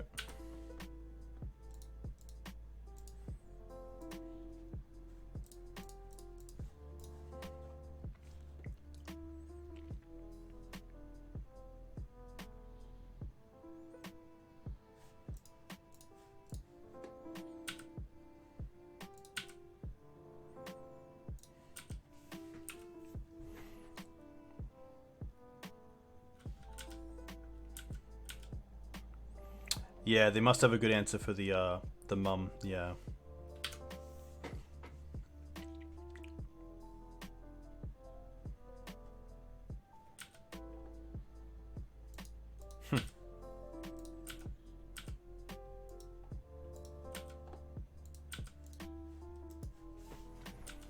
Yeah, pretty tough.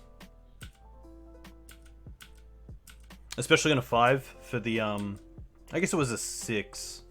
But to have to spend a card to deal with the Plague Engineer as well, that's always tough.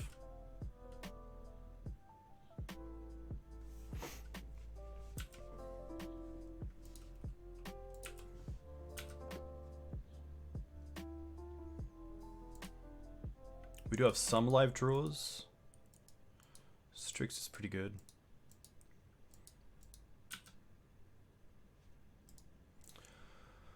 Punfire is a start.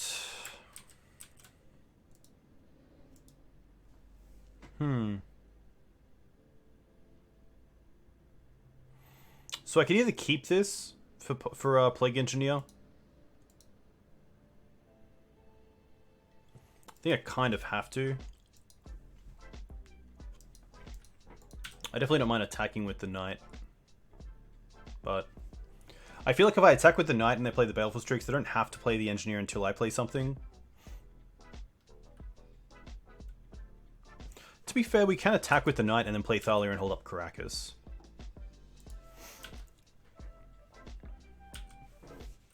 I think this game's pretty much over, but there is definitely a world where we can get there.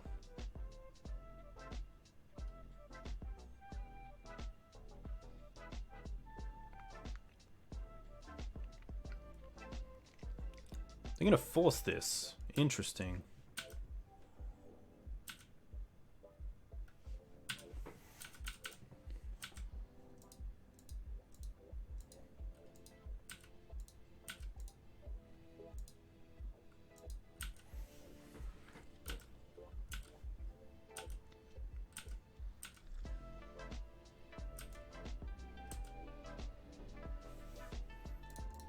Pretty happy just to deal with the Strix here.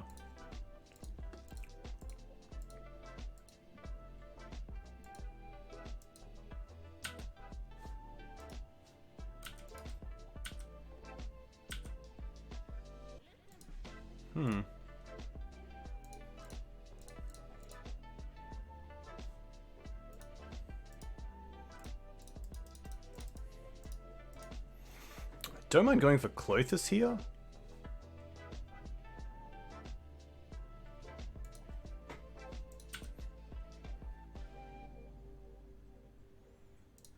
Maybe that's a way to get there.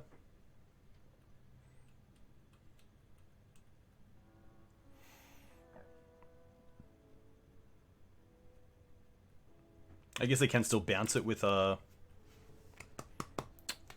any more of these creatures that they have, Brazen Burrowers.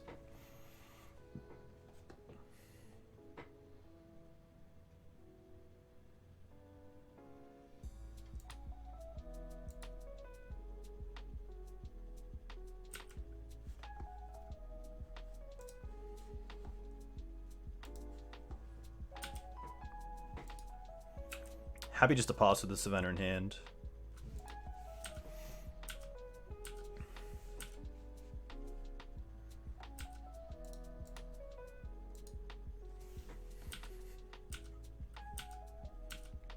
Yeah, Shepherd and Plague Engineer are interesting cards, I will say. But, yeah.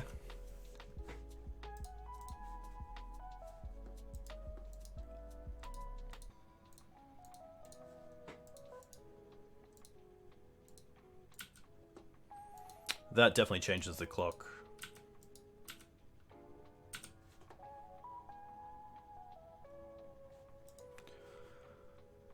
Interesting.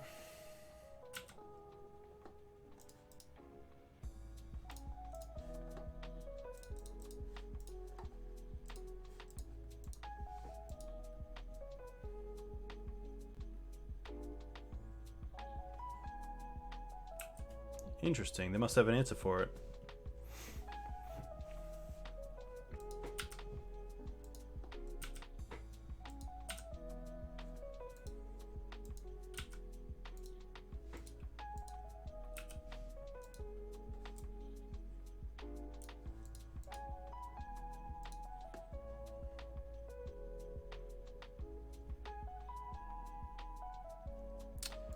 Damn, nearly lethal.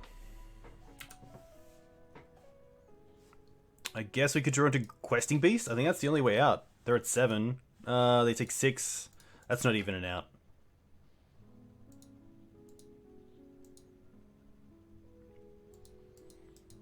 Swords to Plowshare is really crucial in this game. Just didn't hit it.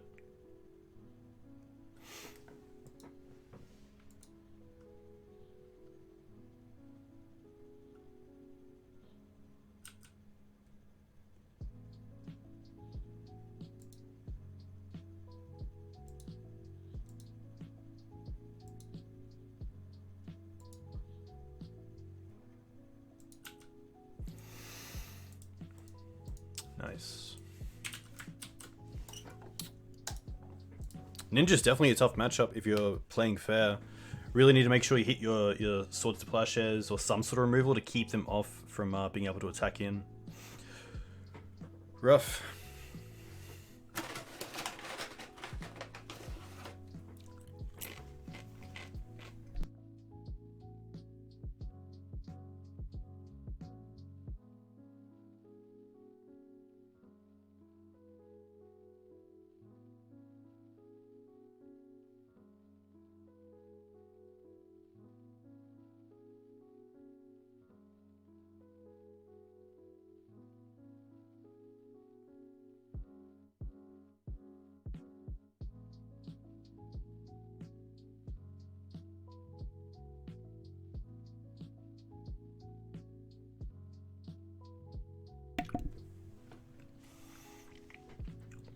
Goblins, BANT Miracles, blue, black, ninjas.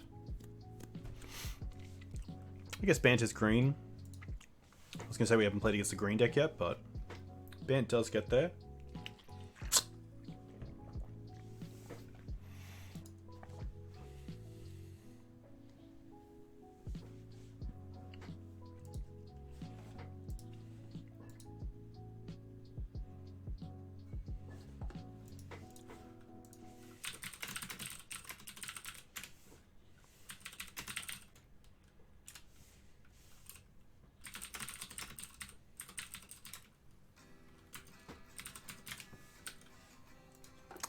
Yikes.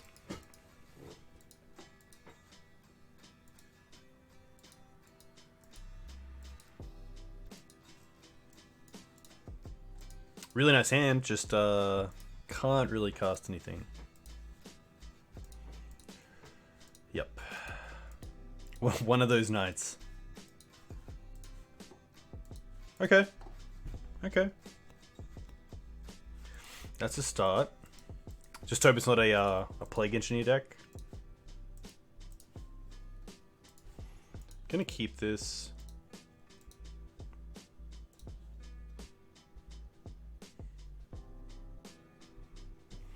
I think it's the Noble. Because I can Green Suns for Dried Arbor. But if I draw into another Mana Dork, then I don't have to.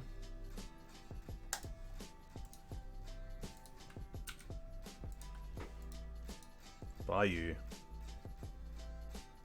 Oof, okay. Haha, Hogaak.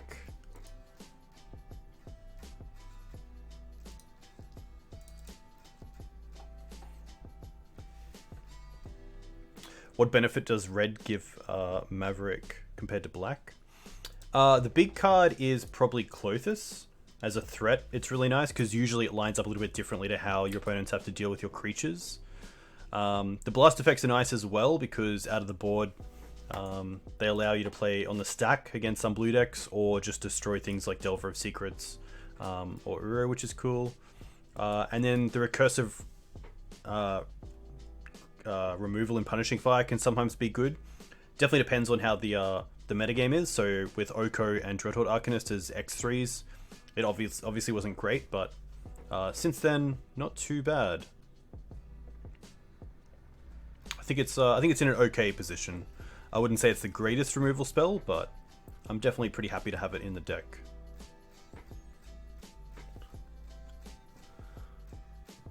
Wonder what they name.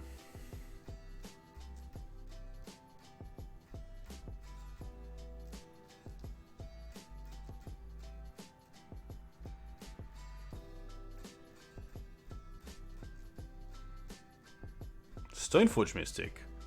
Interesting. The tough thing is I don't really want to cast the Thalia if I don't have to, because I really want a Green Suns for Scavenging Ooze. And the Thalia puts it a whole turn behind.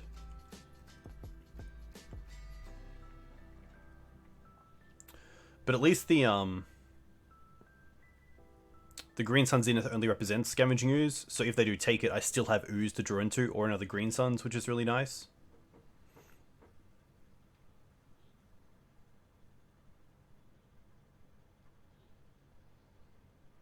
They probably just take the Green Suns here. They don't. Interesting.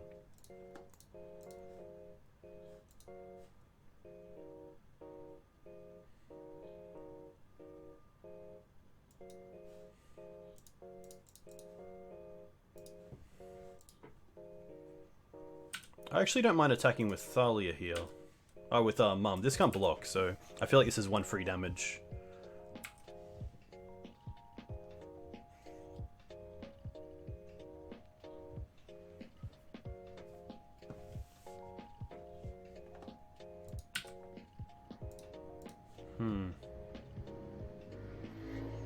I'm going to play the Foothills because it allows me to turn on Dryad Arbor into Wasteland as an out if needed.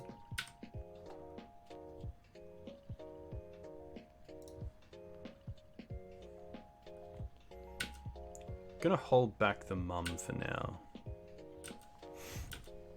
Goblins is definitely a legit deck. I can't sadly get the Ooze because of Thalia.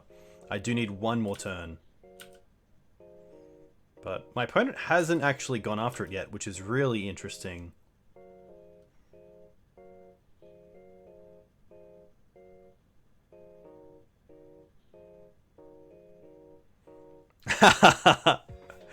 Jig with the takes.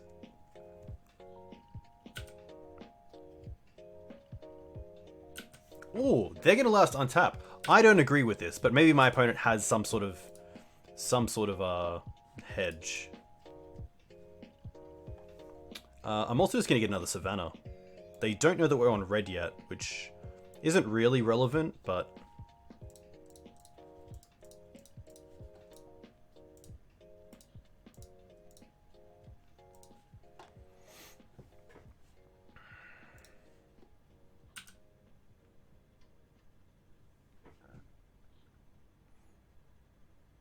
interesting to say the least.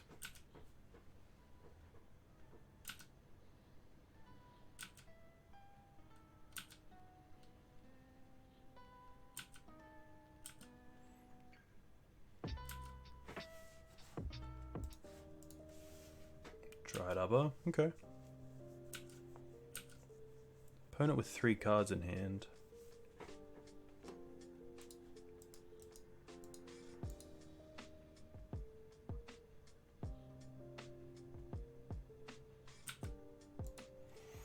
Fetching. I guess they could be casting Altar. Or just hard casting Vengevine if they're fetching, because they have the Dryad Arbor. Yeah, this is more than fine. Very slow start from our opponent here.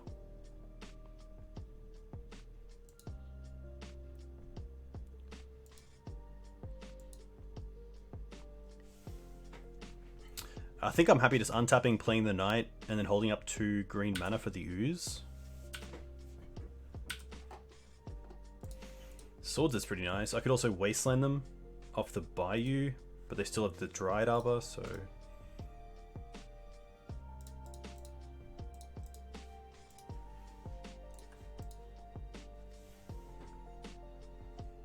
yeah. Tough one. Maybe there's consensus to hold up an extra green source for the Scoos, but I think 2 is fine, especially holding up swords at the same time. Ley lines, yes. That's really it. I could think about the Skyclaves, but I do like Oof because it does stop Altar. Thalia is a little bit too taxing, but it does have some play to the deck.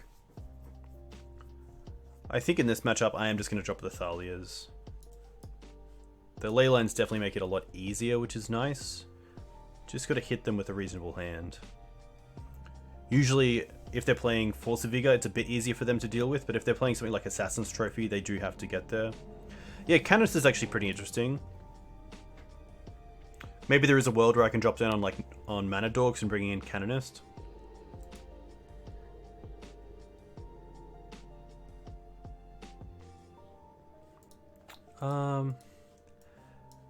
This is a tough one. I think it is a keep, but it's very reactive early on. But we do have every mana source we need, so I am going to keep this. It doesn't have any pressure, which is tough, but hopefully that's okay for now. Just draw Knight, yeah. Okay.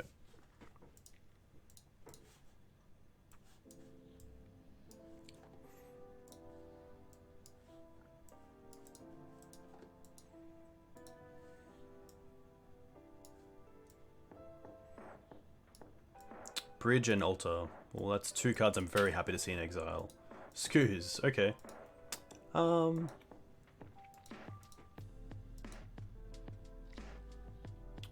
happy with Take a Pass.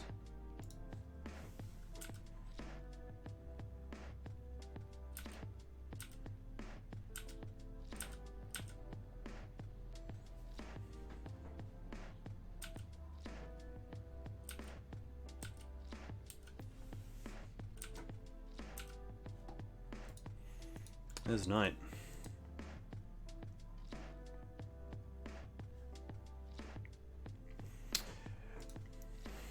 Yeah, Goif, that's an interesting one. Obviously, Rip being double-sided is pretty tough, so it hits things like Scavenging Ooze, Knight, Ramanap, and Klothys. But here, Leyline's really nice because it comes down on turn 0 before anything else. It can be casted because we do have Birds of Paradise and Scrib Ranger, but usually it's a case of the upside just being heavily above the downside.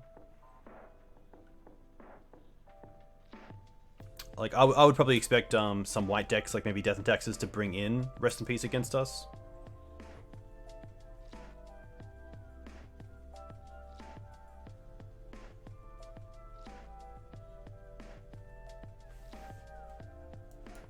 Trophy's going to be fine. I'll go and get a Forest. Is it coming to play tapped or untapped? Untapped. Nice. Okay. Yeah, I think because we use our graveyard as a resource, it's definitely not worth yeah, putting it there. Because usually the ley lines do the job that we want, which is nice. Especially against the faster combo decks where a turn 2 Rip can just be a little bit too slow. Also a little bit harder to interact with, being a 4 mana enchantment. So maybe if we have like a Loam deck that plays Abrupt Decay, then Leyline's obviously harder to beat than Rest in Peace. Definitely still in trouble. They hit a Gravecrawler, which they can't cast.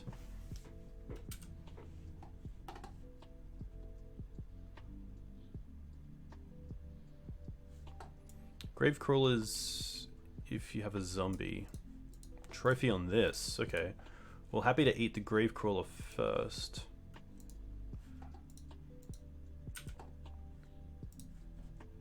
Go and get a Plains. We can also take them off green next turn, thanks to Wasteland. And also hold up swords. We have a lot of swords.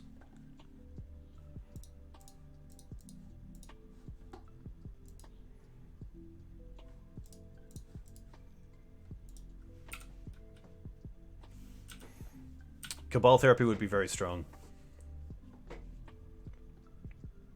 Altar, okay. Altar's pretty strong here. They have one card left.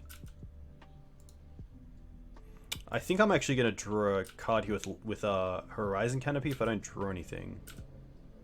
Green Suns is pretty good. I could just Green Suns for Questing Beast. Oof is also pretty strong. I think it is Oof just to make sure I don't just straight up die. I've already used 2 trophies as well, and I can take them off the other Bayou. So yeah, nice one, Eli. Very nice. Oof.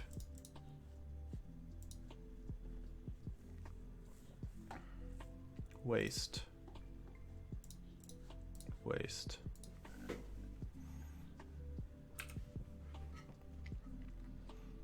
Yeah, I meant to I meant to use the Tiger, but I think we're in a pretty good shape, yeah. Thankfully. Holding up the Tiger is very sus. I'll give you that.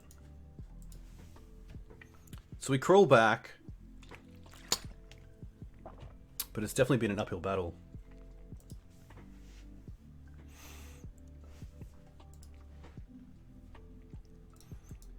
Up against Lucky Strike. Has to be Delver last round. Yeah, we haven't played against Delver yet. Can't go a league without Delver. It is very hard to go a league without Delver these days. I am finding. Ah. I typically run into one a league.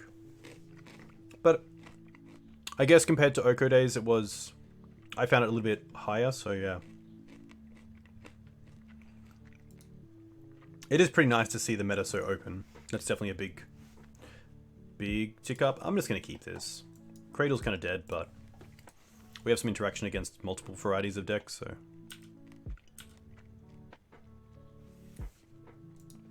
Ooh, Scalding Tarn. Is it? Bauble. Okay, Bauble could still be a Delver deck. I'm not sure what Bauble tells me.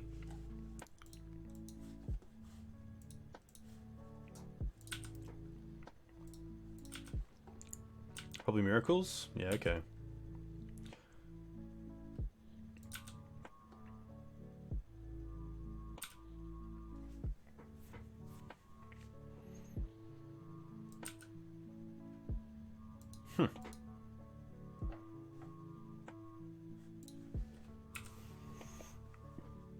Turn 2 Plains, or turn 2 Thalia into turn 3 Klothys is interesting.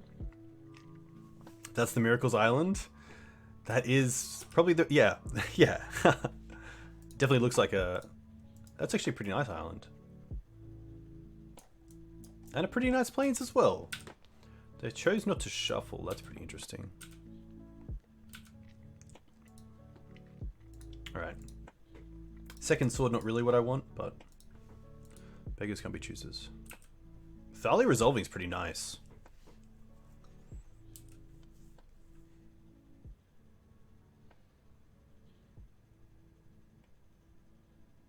Sure. Noble. Still happy to go with Klothys this turn. Off a... I probably want double white, so plateau.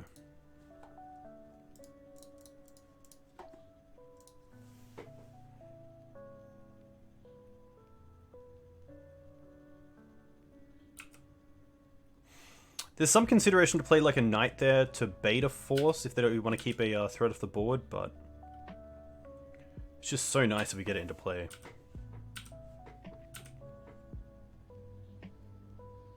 Wasteland's pretty nice.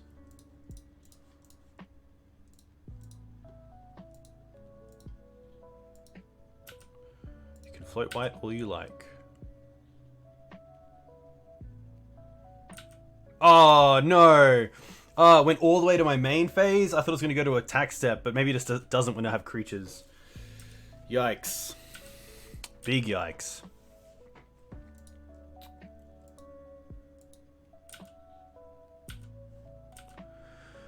Big punt.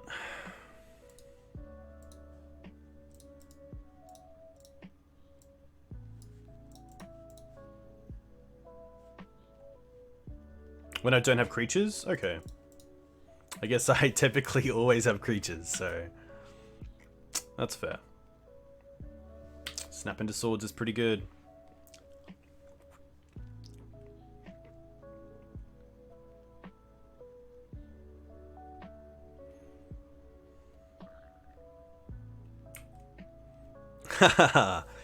Yeah, Elo, maybe I had Ava Mind Sensor up. Maybe it's a flash play.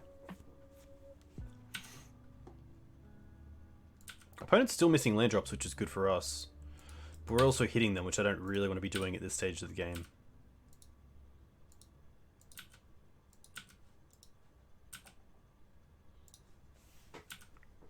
Avon Mind Games. Nice. It's a good band name.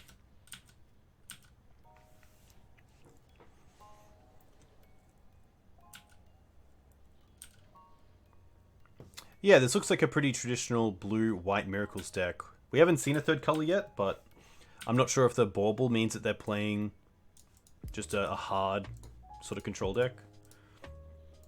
I'm going to get rid of the Snapcaster. I kind of want to keep the swords for like a mentor if they're playing at main deck, but just to get it off the field is nice.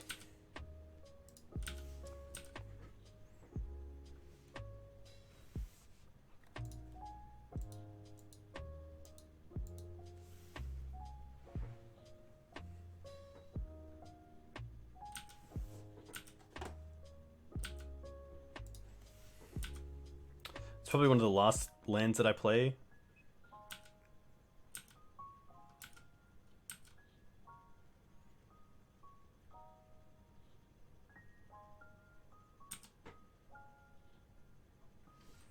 Snap is A-okay.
I'd probably rather the Hierarch, to be honest. There we go.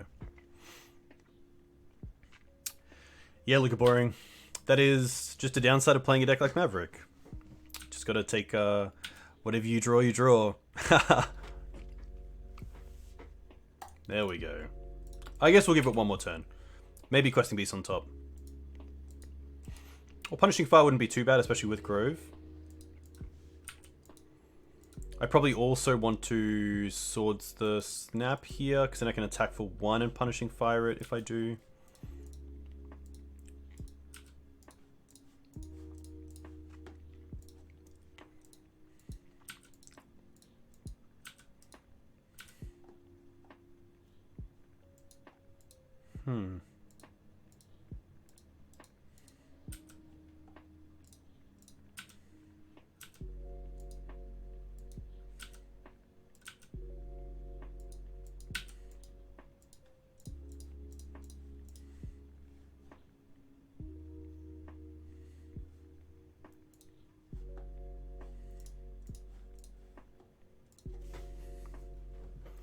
Could definitely double P-Fire if I drew it, but I didn't.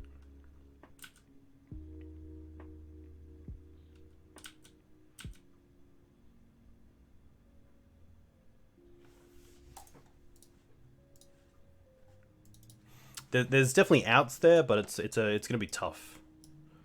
I like these and these. Don't like these. Don't like this. Don't like these. Hey, thank you. Only stream twice a week as just a good balance between life and magic.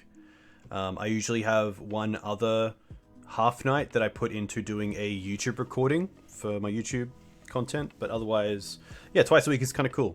And sometimes if I do a weekend, I might do a challenge.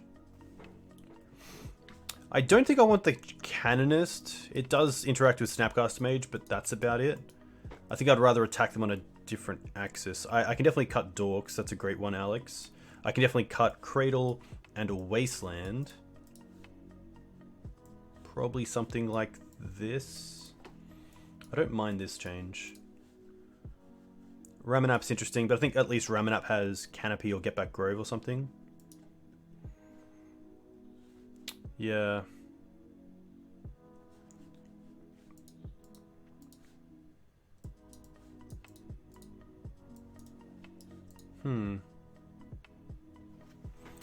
Yeah, Plow's mainly... The only reason that I keep in Plow is that I just respect Mentor so much that I want to make sure I do have an answer for it when it comes down, but I guess in a Punishing Fire build as well, I don't need as many of them. What does Knight of Autumn hit? Knight of Autumn is mainly there for any sideboard considerations like Back to Basics. It's kind of just nice to have as a green hit. And even as a 4-3, it's not the worst. It can't be blocked really well by Snapcaster Mage, which is nice. We didn't see anything like Batterskull, but if you do think your opponent's on like a blue-white Stoneblade deck, then you could definitely consider that as well.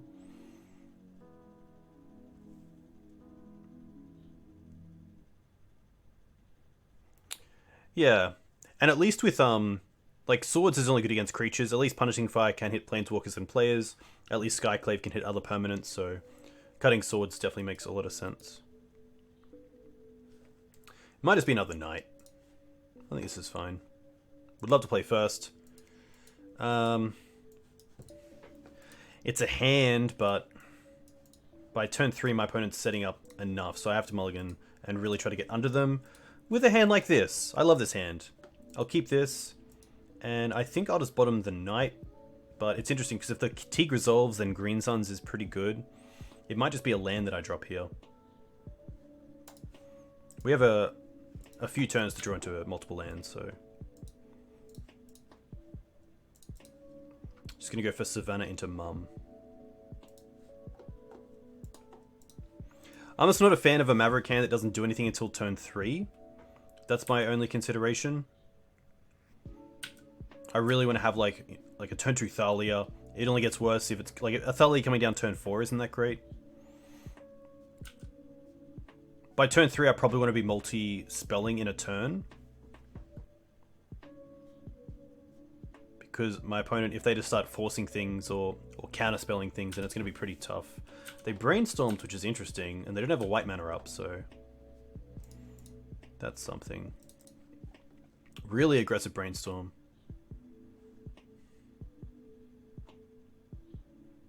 Probably happy just for Taiga. Into Teeg. Hey Xal, welcome. Nice, okay.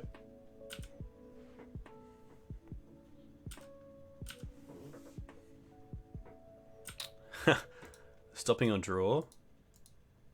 Ponder. Now this is tough if we miss a land drop because I can't cast the Green Suns under Teeg, but I think Teeg is just so important at landing as soon as possible. They chose to shuffle. Bauble, okay.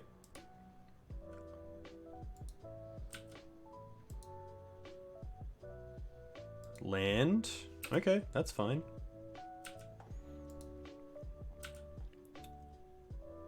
Nice. Perfect. Knight can't be forced, which is really huge. We can attack. There's no Snapcaster Mage. Sen working out really nicely.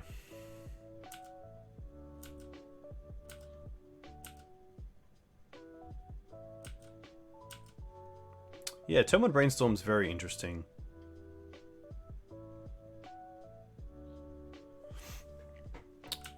Brainstorm's fine.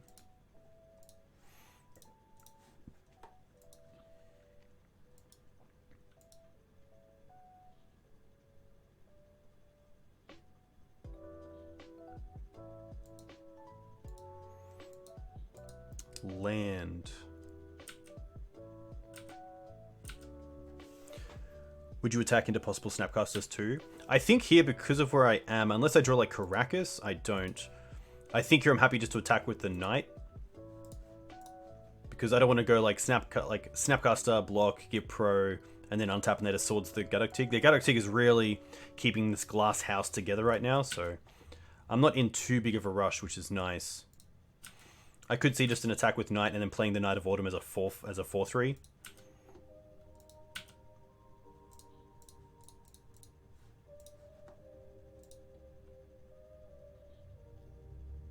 Guess they could have like counterspell up.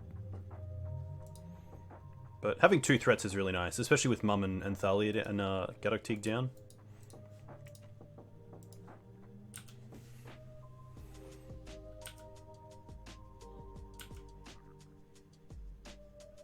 Should have also left the Wasteland up, because there is a world where perhaps in response to a Brainstorm, if they've already played the fetch, I want to hit the fetch.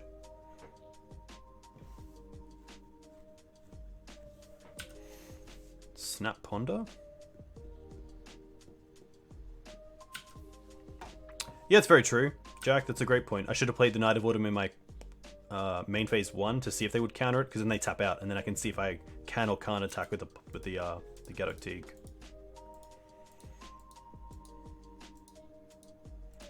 Chose to shuffle another island. All right.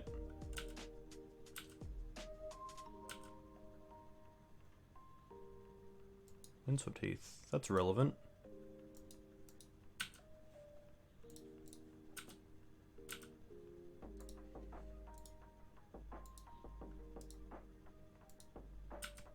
That's fine.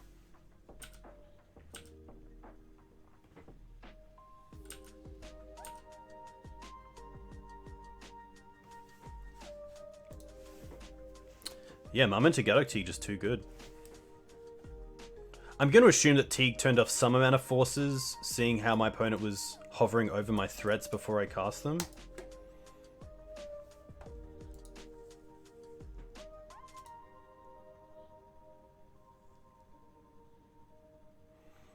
I think I'm happy just running this back. I could see a Thalia going out on the draw and just bringing in a Canonist.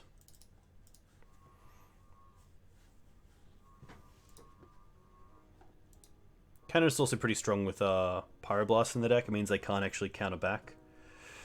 I think this is okay. It's tough though.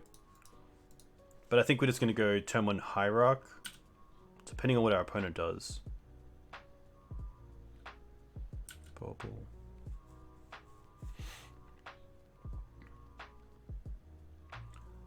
Depends on our draw, but I kind of want to use this Windswept Heath to get a Taiga. Knight of Autumn, yeah.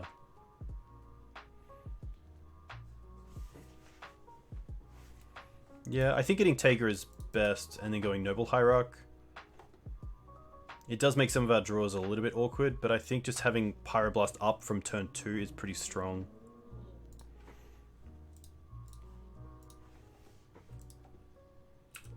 If they want a Swords of Hierarch, they can Swords of Hierarch, but I assume they're going to keep their swords for other things. Maybe not. Maybe not. Probably not, seeing the planes. I'm going to say it's a 99% chance this Noble is not living. Oh, interesting. They got a planes and then they untapped. Maybe they just didn't like what they saw, but they did that after. Interesting.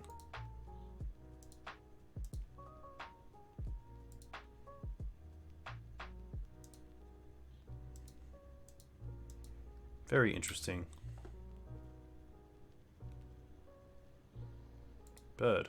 Okay. Bauble.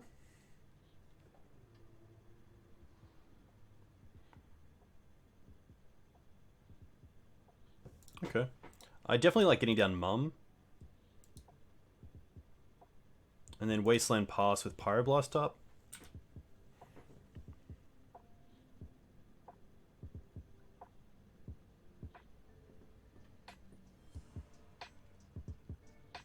At least next turn I can play the Ramen up and get back the Windswept Heath, if all goes well.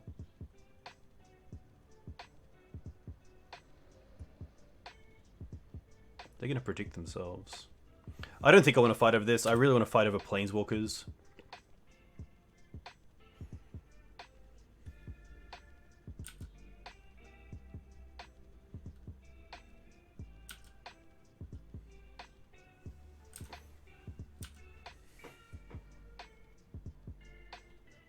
Okay.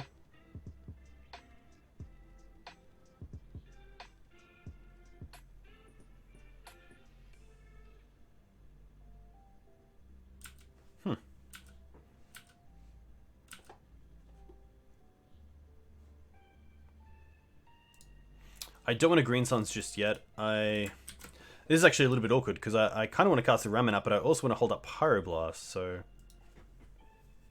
maybe the play last turn was just to play the Birds of Paradise, because I'm not really scared of something like Teferi, especially seeing that either Mum or Hyra could attack it and kill it. Yeah, I think it's take it slow.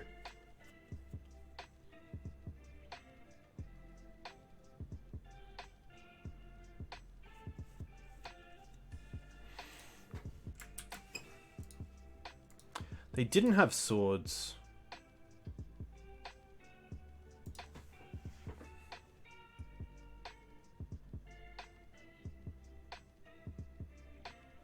They have 7 cards.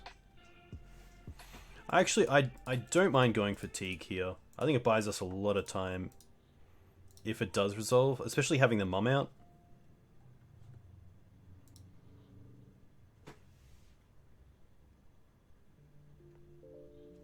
The best thing here is if it does get countered, Teeg's still in the deck. Nuts.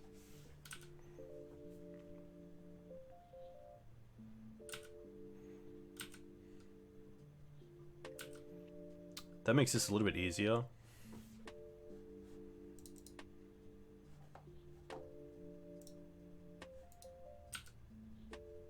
They had the swords, but they didn't use it when Mum was doing nothing. Interesting.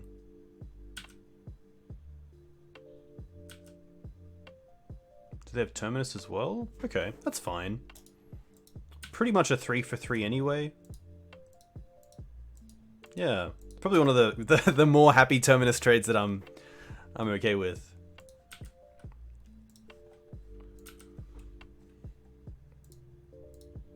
They got a Tundra, which is interesting. Ponder is a...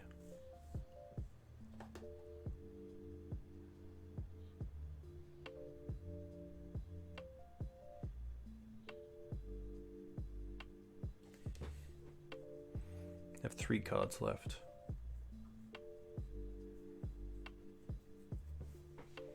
Chose not shuffle. Green source? White source. A little bit rough. Happy to go after the second white to turn off something like Council's Judgment. And then play a bird. I'm not holding up Pyroblast here because I do want to try to untap with 3 mana, if possible.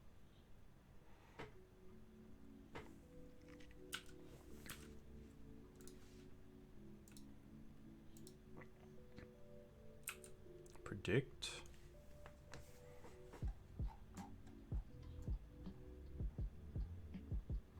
Protect. Okay. Oh. Oh. Still want to try to go for Ramanap here. Nice. Getting back Wasteland's actually pretty interesting. But we'll see what happens here. Maybe Wasteland was actually the better play. I kind of just jumped at the opportunity to get a Pyroblast online.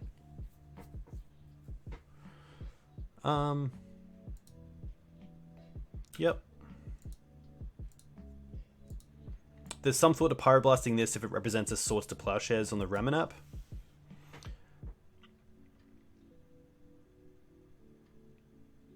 Yeah.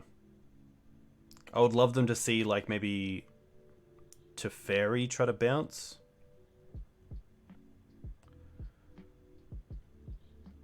They're gonna fetch.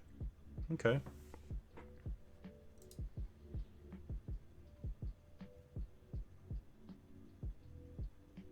Okay.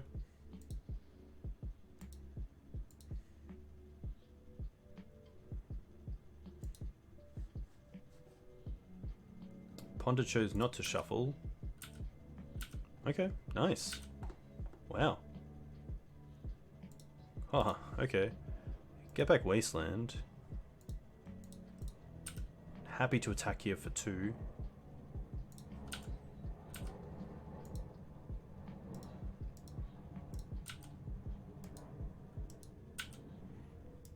Now, I am just going to fetch before anything else. Get the Plateau. And then we can go...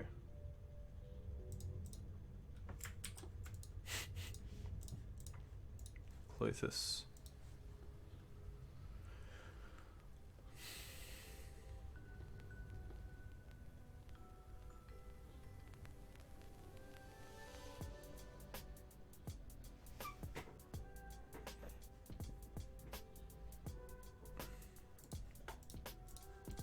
Yeah, fetching first can definitely telegraph that. That's true. Hopefully it doesn't matter. Fun fact, if you or your opponent have out Containment Priest, you can still Green Suns for Klothys. Mentor, that's pretty strong.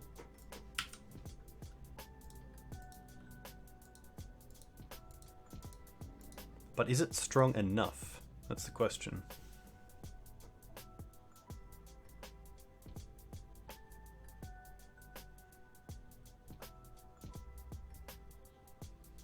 Draws the 1 swords. You can also Violent Klothys through Priest. Yeah, that's very cool.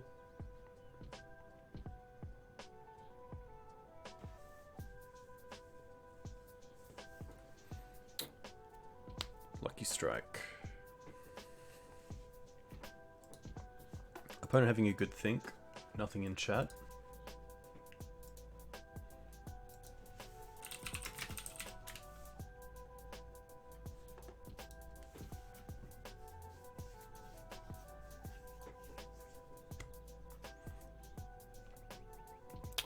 I assume the red is only for the sideboard, and if it's going to be red for, like, if they do bring in any red cards against Maverick, I assume it's just maybe Entity Explosives. If they play Entity Explosives, I don't think that red is, like, say my opponent is on Island, Volk, Tundra. I think 100% of the time you just go after the Tundra.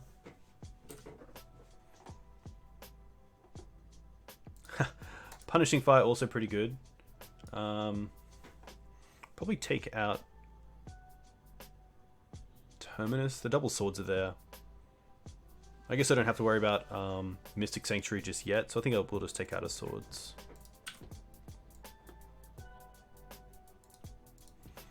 And then I want to attack first. Because if I try to Punishing Fire the Mentor, and it doesn't resolve when they force it, it becomes a 3/3. Let's get back the Windswept Heath. Does mean I can fetch Dried Upper, which is kind of nice. I'm going to try to Punishing Fire it here.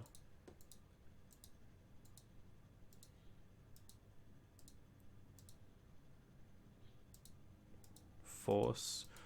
There's definitely no point in Pyroblasting this, because this will become a 3/3.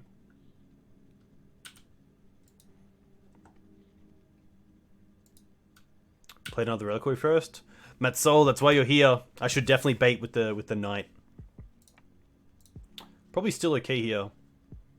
Getting a Forest and playing Knight.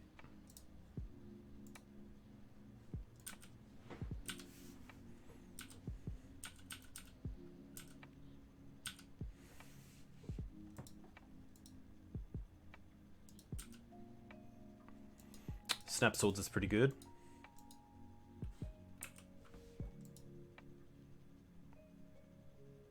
Yeah, I think the big play was actually using Klothys for mana instead, and that means we could have had up Pyroblast this whole time.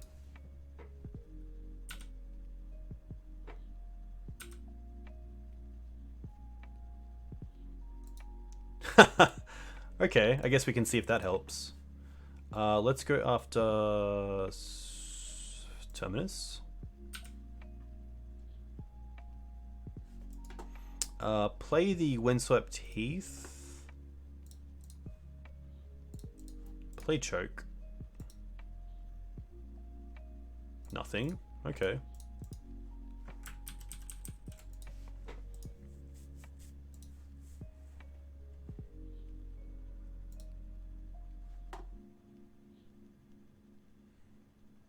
Probably okay just playing the Knight here as a 4/3. It makes it pretty hard for my opponent to attack.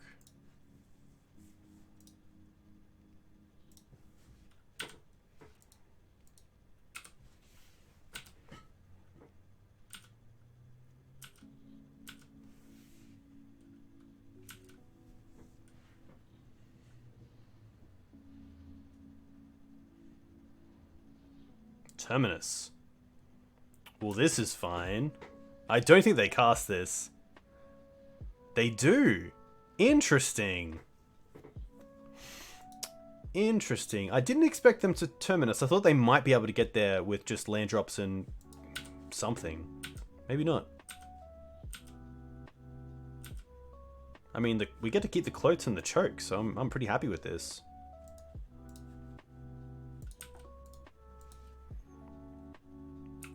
Yeah, this is pretty close to just being the Skyclave. That's pretty good. Take out the Terminus. To be fair, we probably just roll out the Skyclave here. Not really scared of any permanents. It also increases the clock if we draw into a exalted creature. Greyoga is Pog.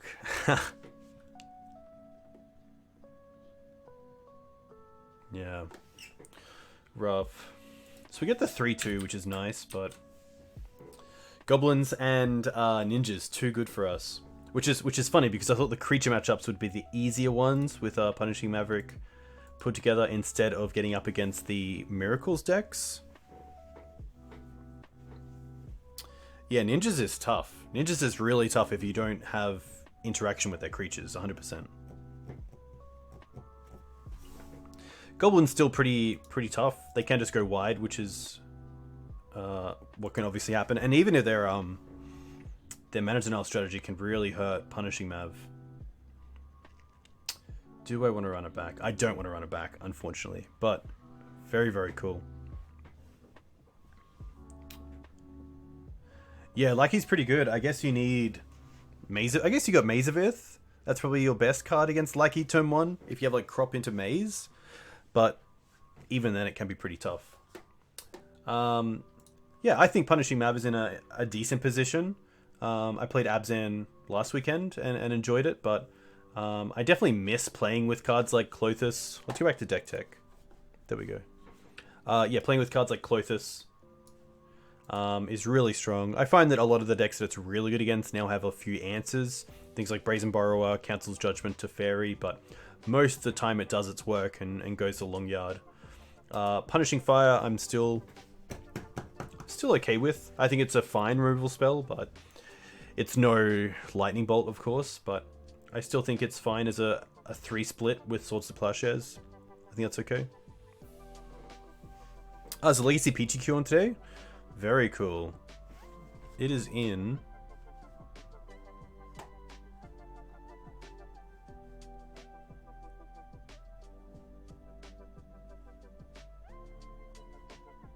Is it soon? Oh, the Super Qualifier? That's 7 days. 1 day, 3 days, 0 days. There we go. Legacy Prelim. Very cool. PGQ's next week. Okay. Nice. I don't think I'd make any changes yet. I'd probably just run this back again through a Legal 2 and then start making some cuts. I definitely like these. I'm not too sure on these. Skyclave obviously pretty nice, but can be pretty tough with the mana base. Especially seeing how many lands don't cast it.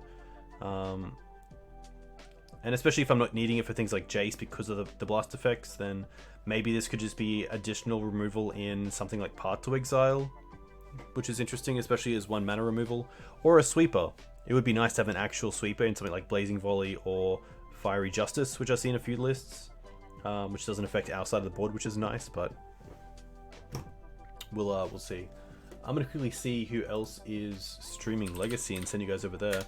A huge thank you again for coming in. If you want to find me on YouTube, you can find me here. All my Legacy streams go there, and also new recorded games, which is pretty sweet.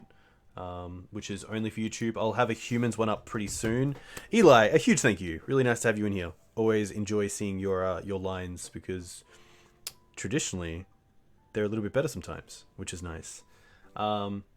But yeah, I'm going to send you guys over to This Is True Hero. Is this True Hero? Who is, yeah, a really good player. Has been pioneering a blue-black shadow deck that doesn't play Delver, which is cool. I believe they're playing some kind of Khan Mystic Forge deck right now, so that's pretty cool.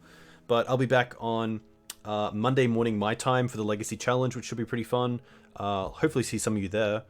It will be 1 AM for me for the start, so it's going to be pretty crushing, but it should be pretty fun. Take care. Enjoy. A huge thank you to the new followers and subs. I'll see you next time. Enjoy your weekend. Nice.